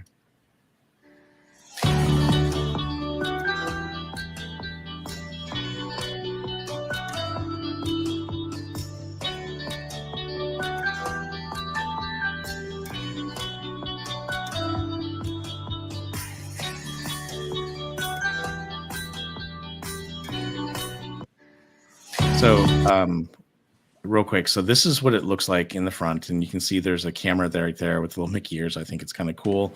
It says welcome, and it says, scan your ticket or device. And right there where you see the QR code down below, that's where you're going to scan your ticket or your phone. That day, they were not testing the Magic Bands. They will be testing the Magic Bands, and you can barely see right down here below. They actually have the round circle, and you'll see it here in a moment because we're going to stop the video again when it shows the two women who are going through the turnstile. Now, unfortunately, I was scanning my dad in, and so I didn't have my other phone that day because I wasn't streaming in the morning because we were just having a Father-Son day, so I couldn't stream him going in. I wanted to show that whole process, especially with a scooter. But we are going back again. You know what? We're going back tomorrow, but I don't know if we'll be there early enough to use it. If we do, I'll definitely, have my other phone with me so we can do it, film it. But it's really cool because once you scan your ticket, then you're going to see this, and it's to say, take your photo. And it says, please remove your sunglasses and look forward while your photo is being captured. And then it's going to take your picture. Now, what I thought was interesting is that when it takes your photo, you can be of any height. They don't move the camera. The camera is just one fixed camera. My dad was in a scooter and he was pretty low. And I said, does he need to stand up or something? And they're like, nope, just have him move close enough to it, hit the button to take the photo, and it'll take his photo. Yeah. So then once I took the photo, that's the look. I was looking so happy there, but I was so focused on doing a video and capturing this, and I was kind of just overwhelmed because I didn't realize I was going to be doing this. So I quickly got my photo taken, and then it shows the arrow saying please proceed, and then the gates open right away. And I'm going to show you the next person who actually does this, and you'll see right here. So she's hitting the button to take her photo right now. Took her photo. I don't know why she's waving her hand. It's so funny that she's waving her hand at it. But you'll see the gates are going to open right here. And they close. And then the next person, same thing. They scan their ticket. Ask her to take her picture. She hits a button. That's it. Sorry, let me go back real quick. I forgot to pause it and talk about it. So you can see the Magic Band area is right below where you scan your ticket. So that's where you're going to do it. They have the middle section blocked off. Basically, everyone's able to go with their wheelchair or scooter. If for some reason, you've got a bigger stroller or something like that, I think that's why they have this area where it's stanchioned off, but they can move the stanchions, to, let you through. But they do have cast members on the other end. So a lot of the comments I've been getting, as you see in these posts, are that, well, who's going to call me princess as I walk through, and who's going to greet me? Well, people are still going to be there to greet you and take care of anything if something comes up. Right. So they do have like the cast members standing over there just to kind of make sure that everything is working properly. Some of the people, like, I'm gonna pick on Valientes here because he says, feels like you're in an airport, not a theme park, but nice you got to try it. Other people have said other comments like, oh, it seems too slow. It's going to take us forever to get through. And a lot of people were being kind of negative about it. But to be honest with you, it was fast. Now, we had to scan in with a cast member before we could use the turnstiles just because, they were basically part of this program. So it had to read us. You won't have to do that. And my understanding is once you take your picture and your photo, you won't have to do it again every single time. You just scan your pass and it'll just let you through. So, and we already have our pictures on our, tickets and everything and our magic keys. So Yep. I'm not sure why you would have to take a picture every single time unless it was a brand new ticket. So, Yeah. But is it doing the facial recognition to match the photos? oh, good point. I don't know. Maybe. I believe they might be. I believe it might be a mixed system. Darn them. In which there's a cast member verifying on the back end that you are indeed that person. But you can see right here, if you share my screen there, Sure. this is the Disneyland Paris implementation of this. This debuted, I believe, in 2019. This is from BioReconstruct right here. You can see a very similar process taking place here. So this allows them multiple advantages, and we'll get into the privacy aspect in just a second, Casual, but this allows them to be more ADA compliant. It allows ECVs, wheelchair strollers to use any entry gate. Previously, if anybody's been to Disneyland Resort, you had like that one middle gate, on each side of the on each side of both cast members right there. So this allows for pretty much every vehicle to go through uninhibited. Also, too, this is probably going to cut down on the amount of cast members required to facilitate entry. And we know it's been a big problem for many, many years. The entrance process to the Disneyland Resort has been just horrendous. I would say ever since the late 2001 when the security bubble was added. It's been kind of a nightmare. So this has been a long time coming. They're investing like tens of millions of dollars into this. I think the total investment right here, if I remember the permit filing specifically, we're saying that was like a $10 million investment to do all this. So that's why they're starting with a small scale first, right. And then they're going larger later. Yes, it does look like facial recognition technology is going to be a part of this. And so remember a few years ago, Disneyland Resort was actually testing that whole process out and seeing if there was going to be any pushback. They must have conducted some polling and some studying to suggest that maybe they're not going to see pushback in the way of facial recognition being used, or maybe they're not being upfront about it. We know that Epic Universe, though, is going to be using facial recognition for not just entry to that park, but also activities beyond the gates. So it's coming to a theme park near you, it would seem. Yeah, and these are scheduled to be installed next year. So it's sometime 2025. That these would be implemented across both TCA and Disneyland. And Jetta had a question about, and I had asked you, Bob, because I was like, because I heard from someone else that your name showed up and all of this, but when you went through it, it didn't show your name. So so that's good, because that was a little troublesome to hear from the other source. But I can see that for sure. But if I recall, when I went to Disneyland Paris last year, it didn't show my name either. It just showed my photo when I went through. So, and it was very similar. By the way, they only had one cast member. So see how they're set up here for Paris. Thanks for bringing it back up. They only had one cast member standing on the other end for several turnstiles. Mm-hmm. I don't know if that'll be the case here, because I think I still think there's going to be one cast member per, well, I say turnstile, but I'm so used to that, the entryway.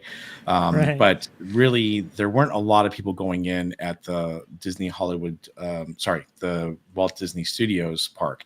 But at Disneyland Paris, yes, they had quite a few cast members there to kind of watch each of the entry gates.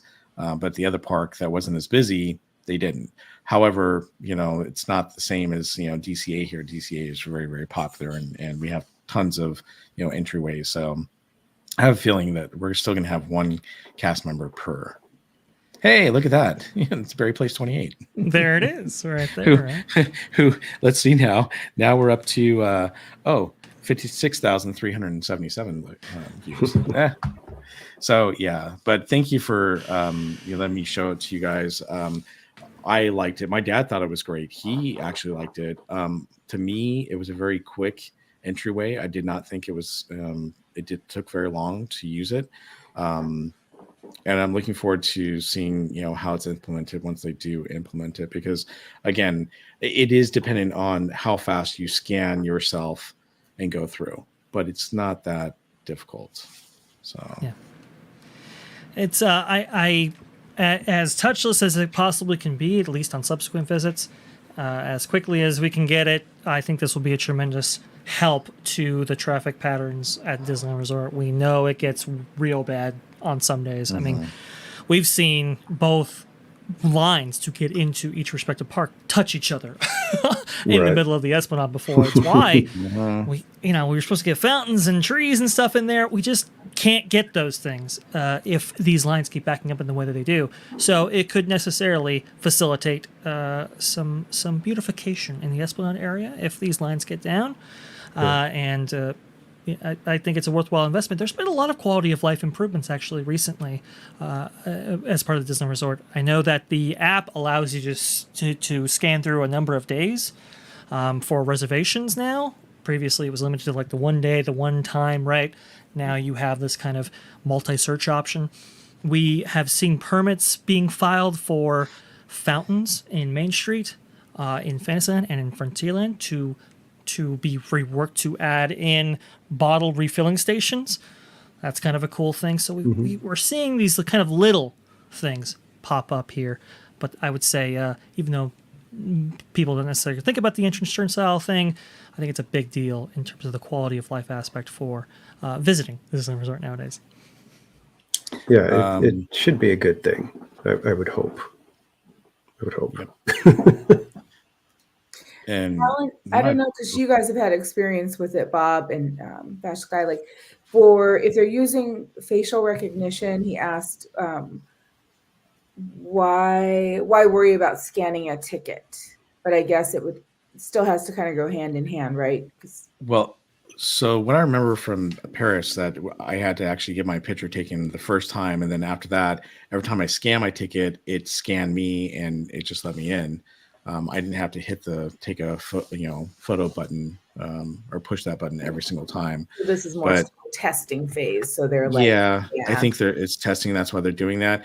I mean, to be honest with you, I kind of prefer, because one of the things I can't stand is Universal Studios Hollywood. One of the things you have to do over there is they have the fingerprint scanners. Well, unfortunately, I don't know why, but I'm one of those individuals where the fingerprint scanner doesn't always read me, and it sometimes takes forever, or I have to have a cast member let me through. And for the lockers, it's the same thing. You have to push your thumb or finger on there, and if my hand's too dry or whatnot, it won't read my fingers, and then I have to get a cast member to come over and open it up for me. It's just a problem. I can't stand the fingerprint things. So to me, I'm fine with the face recognition, and it's a quicker process. It's faster. It's easier. I'm okay with it. To be honest with you, when it comes to like the lockers at Disneyland, I'm fine with the code. I think that works just fine for me. But as far as getting into the park, I'm okay if they just take a quick scan. As it is now, they look at your photo when you scan in, and to make sure you're who you are.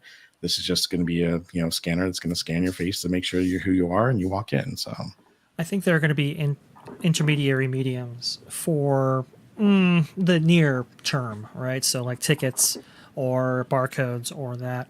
I think we are getting into an age though that where you can just kind of walk up to the camera and it automatically registers. You know, it knows your profile, knows the account on file, knows that you have a reservation, and lets you in. I think we're getting there, and this is definitely laying the groundwork for that. But in the interim, you're going to have some medium like. So you're tickets or telling me something else. those hand stamps that smell like lemon are not coming back? No. Those are gone, man. Those are gone. We used to put it all over our face and then go on the dark rides. Oh, geez. I know some friends who would get hand stamps at Knott's and use them at Disney. Yeah, those days are gone, folks. Yeah. Gotta be quick. I have no idea what you're talking about, by the way. Oh, okay. Maybe I just heard that somewhere. All right. You know, go ahead. The one thing we forgot to cover when we were talking about Star Wars was talking about the merchandise and stuff. I don't know if it's too late for that, but Yeah, no, I was going to say, I do want to bring up a certain popcorn bucket. yeah. That, has everybody talking? Yeah. Hold on. Let me Be bring it there up real April quick. 5th. I'm getting one. I need to. Yeah, I've already seen a couple of people ask, "Hey, if you're going to have to pick me up one of those." Yeah. Let me bring it up here for just a moment. Oh. And the Wrong popcorn's in button. his mouth. I know. I know. It's so cool. Video, you- I don't even like the popcorn there. I just want the bucket. All right. Here. Whoops. Let me tilt this up. Here we go. I'm right here, Jabba. I've been waiting.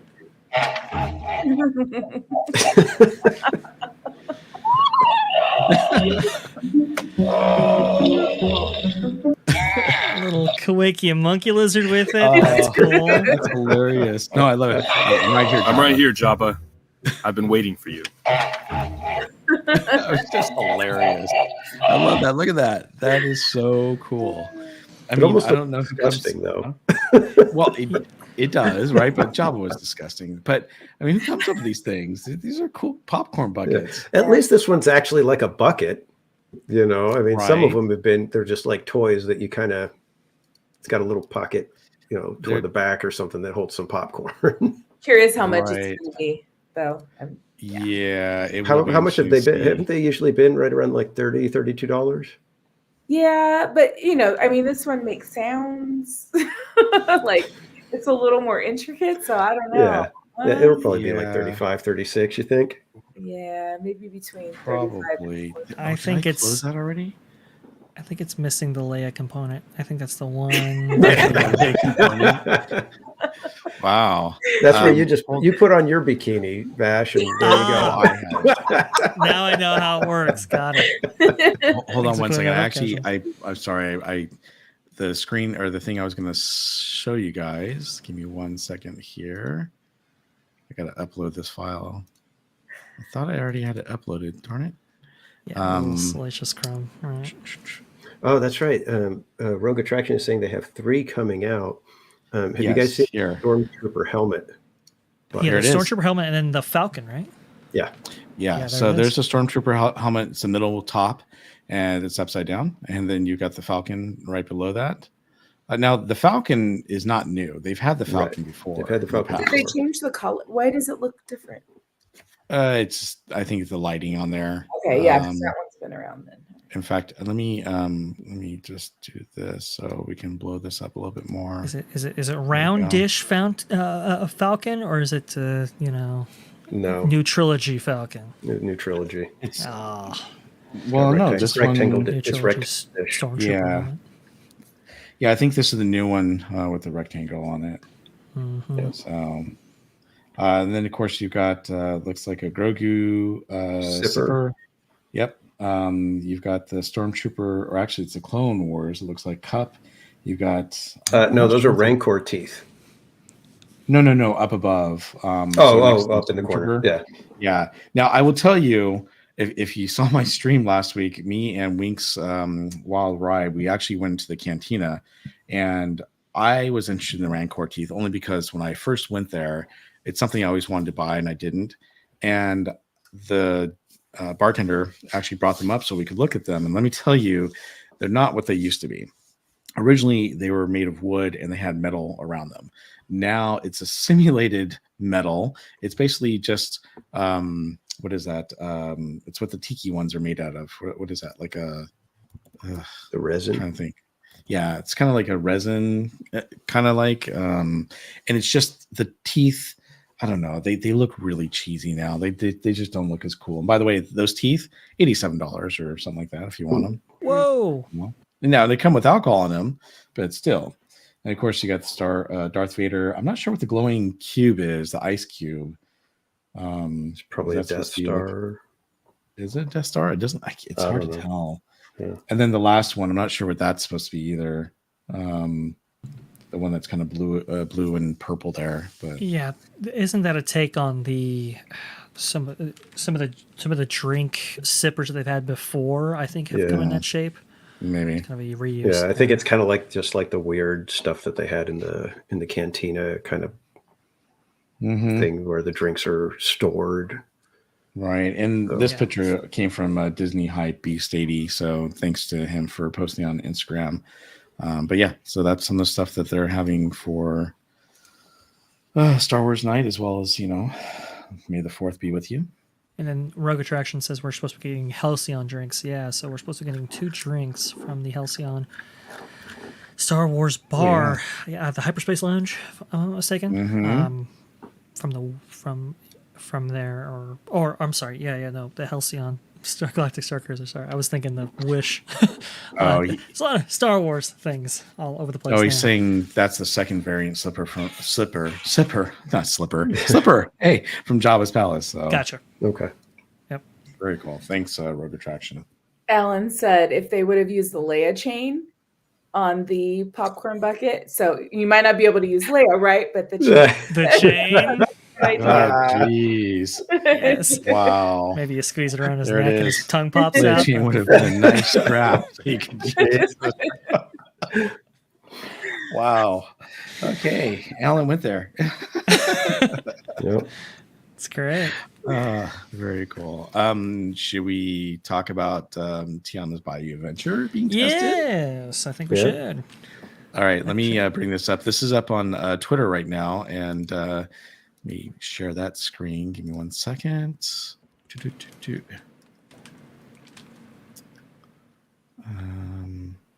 Oh, where did it go? Here we go. All right. Actually, this is from Drew Disney Dude. I said breaking Tiana's Bayou Adventure test rides are now underway with music at the Magic Kingdom at Walt Disney World, as Down in New Orleans is currently playing outside the attraction. So I'm going to blow this up and play it for you guys so you can see it and hear it.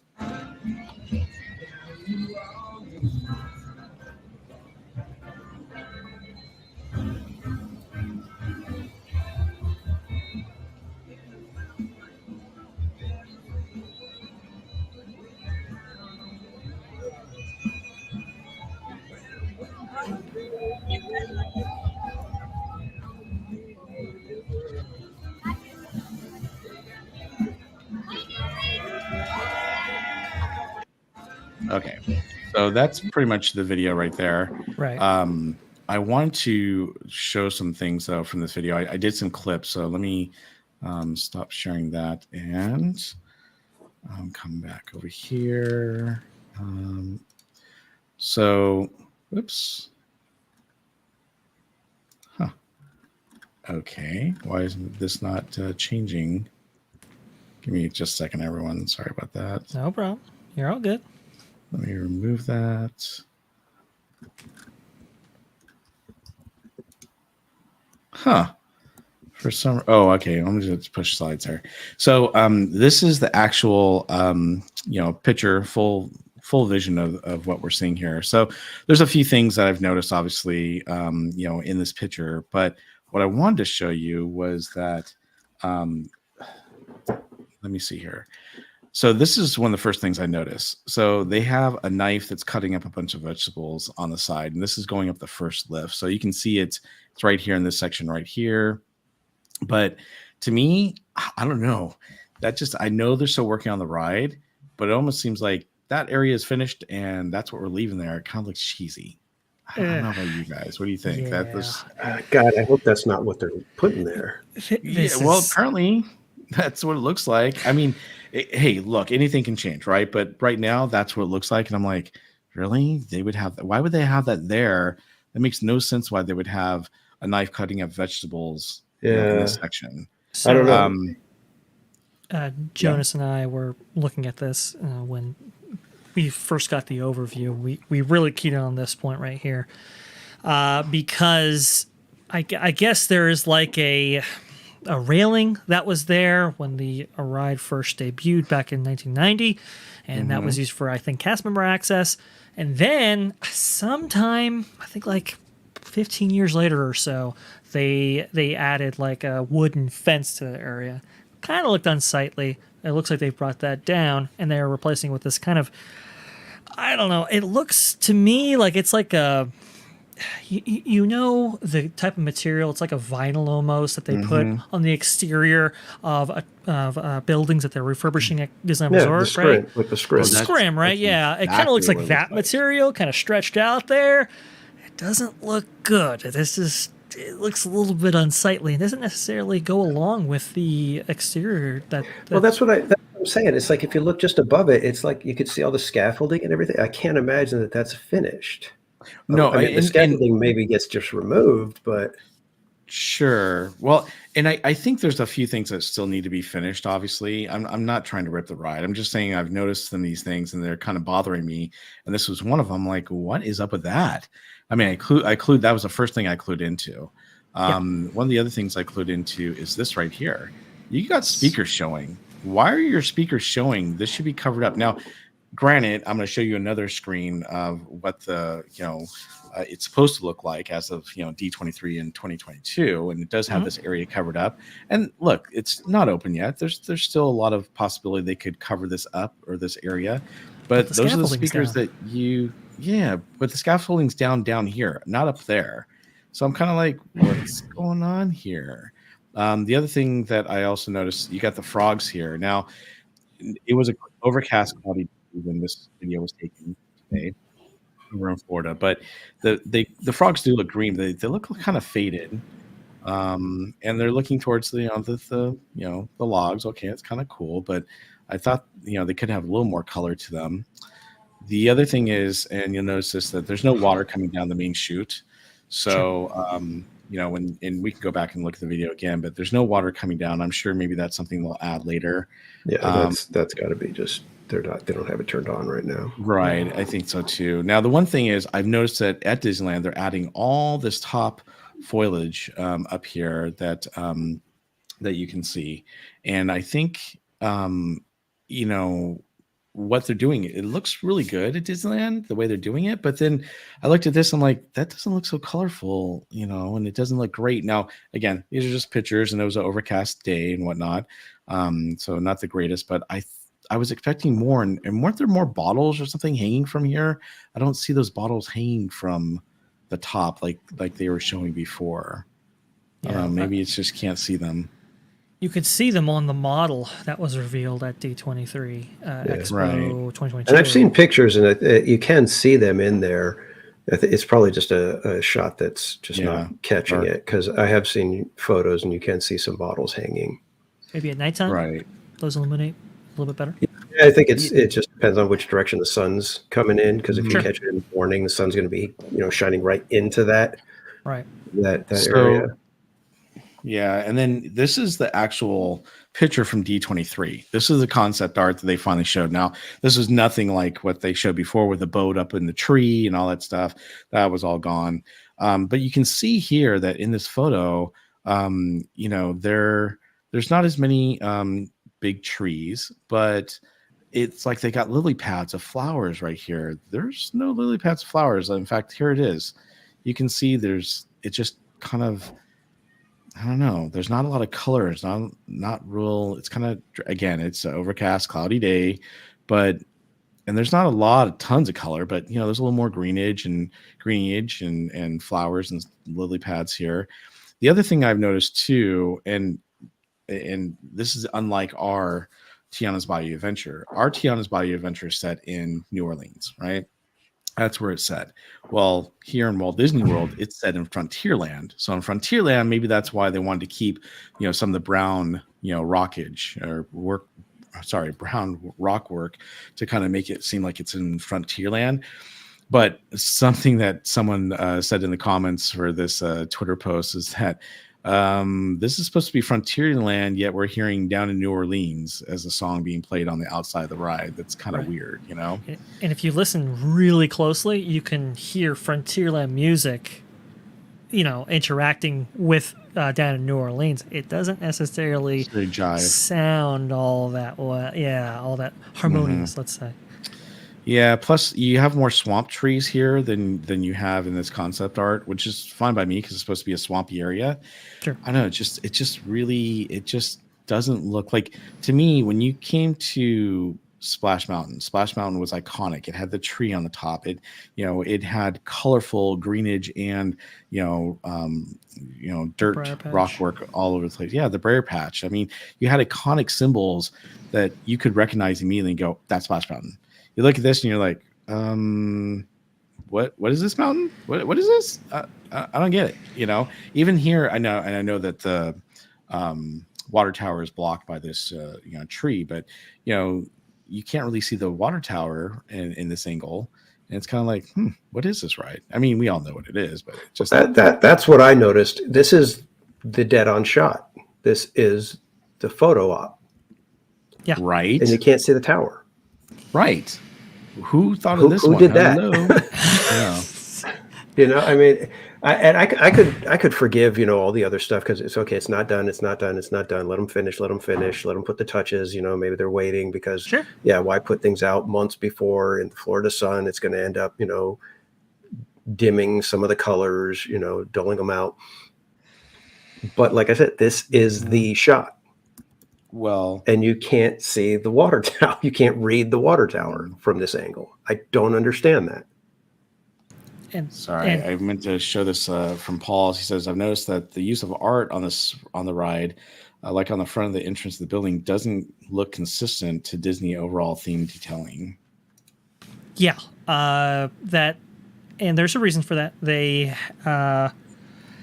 went with somebody, an artist from New Orleans, in order to paint that artwork that you see on the barn structure out there, both at Walt Disney World and Disneyland.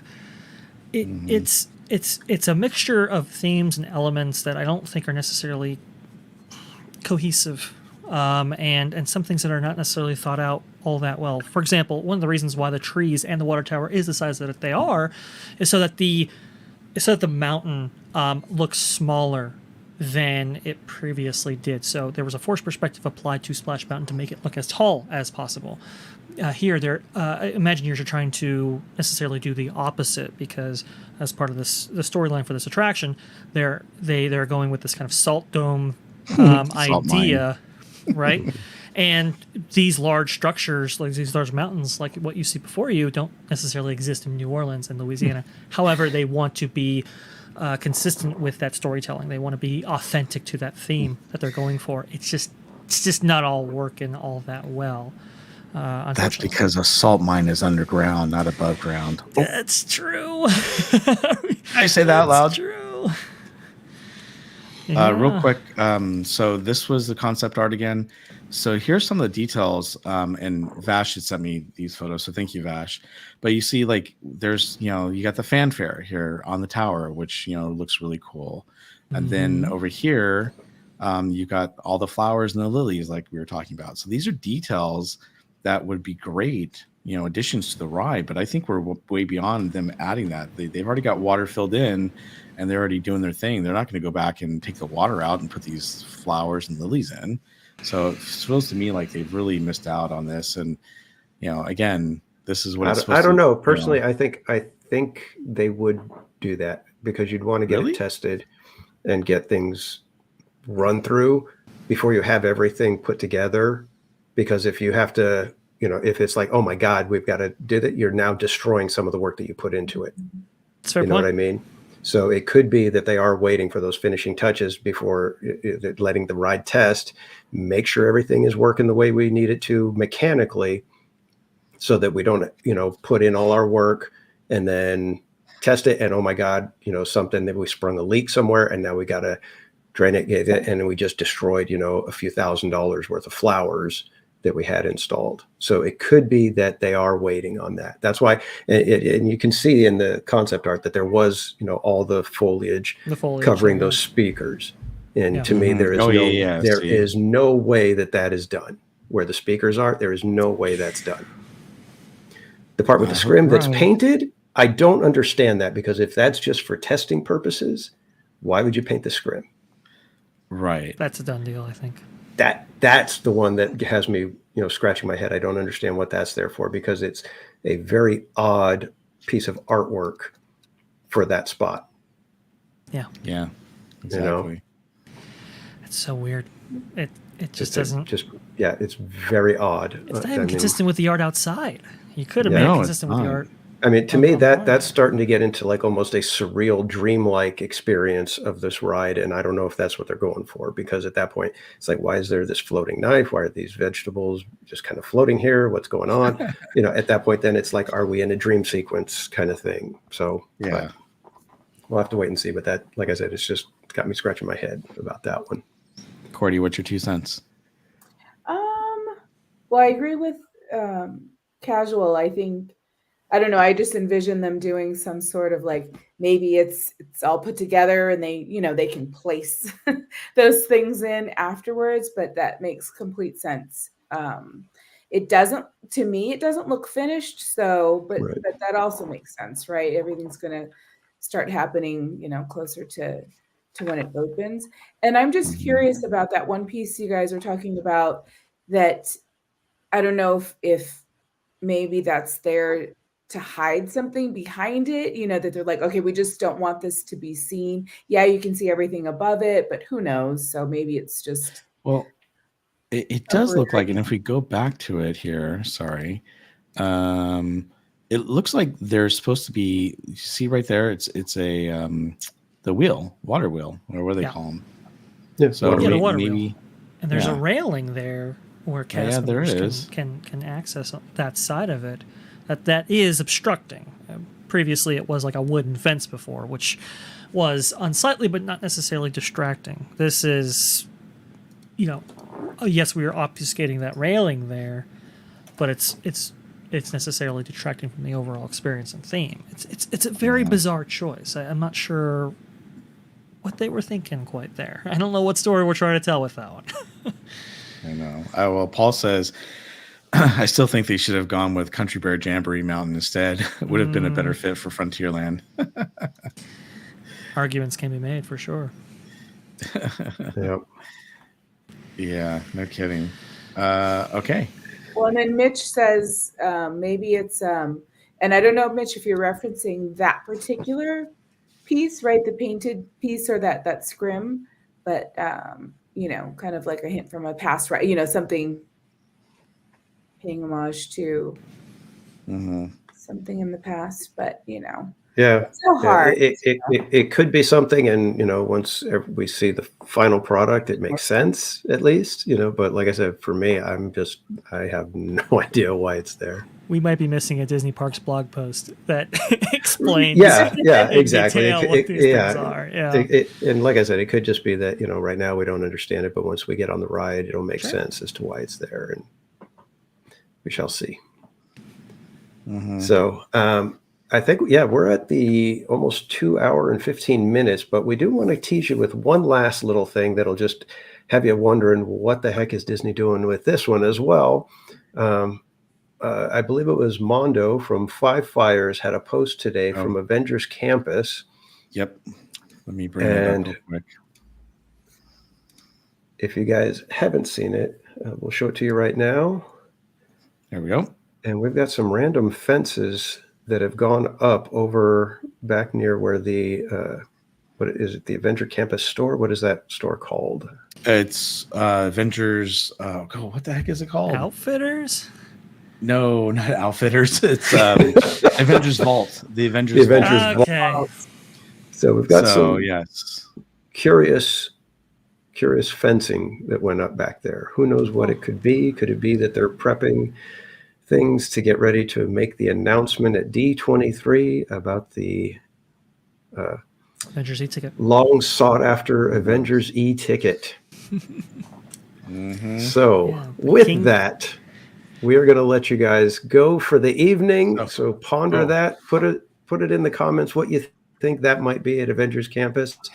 But let me say thank you on behalf of my host to Mr. VashSky for joining us tonight. A very in-depth discussion about all things Disneyland Forward and D23 Expo.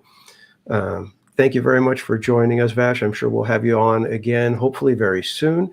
But for now, would you let the fine folks at home know where they can find you? The best place to find me is going to be at that Park Place. We release two videos, I think, every day now, and that's what a cadence. But we do it for you guys so that you don't have to. So please go ahead and subscribe to that. We also do live streams every Thursday at noon Eastern, so you definitely want to tune in for that. It's a lot of fun. We got Culture Casino out there, Lou Westman's Ghost, Jonas. We get into it. It's a whole thing. Definitely subscribe for that. And if you want to keep up to date on theme parks from around the nation, maybe even the world, Theme Park Universe is where you want to be. We release 2 podcasts per month right there, every 1st and 15th. So Theme Park Universe with Theme Park Wizard right there in order to get your theme park fill. So thank you so much for having me. Awesome. Thank you, Vash. And thank you to my amazing co-host, my co-captains for the Chalk Walk that's coming up here in July, which we are raising funds for. So if you'd like to support our Park Streamers team, we've got several other live streamers joining us as well. But for now, Cordy, would you let the folks know where they can find you? Yes, you can find me on YouTube, Cordy In California, as well as TikTok, Instagram, and Twitch. Awesome. And when do you plan to be back in the parks? Are you there tomorrow night? Another question. Still trying to figure that out. I know for sure I'll be there during the day Friday because Marina will be there, so I can't go at night. So I'm going to go Friday during the day, and then Wednesday or Thursday. Okay.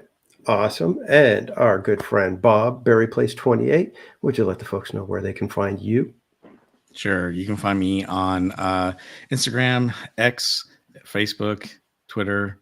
Oh, I already said Twitter. YouTube, obviously, Twitch, all at Berry Place 28. And I will be streaming in the parks tomorrow afternoon and night with my father and my daughter. So please come join the fun. Awesome. And you can find me, Theme Park Casual, on YouTube, X, Twitter, and Instagram. And I will be at the parks hopefully Wednesday night, and then Saturday, hopefully all day I'll be rope dropping and hopefully completing the March Madness challenge that day. So depending on the rain, of course, we'll see what we can get done. But I think we have 12 attractions left to get through and 2 live streams left to do it. So again, thank you to my amazing co-hosts and our special guest, Vash. An honor to have you on, my friend. And with that, kids, dreamers, and jammers, you all have a great night, and we will see you next time. Good night. Bye. Bye, everyone. We hope you enjoyed our amazing show tonight. Thank you for joining us, and we'll see you on the next Park Streamers Hangout. Have a good night, everyone.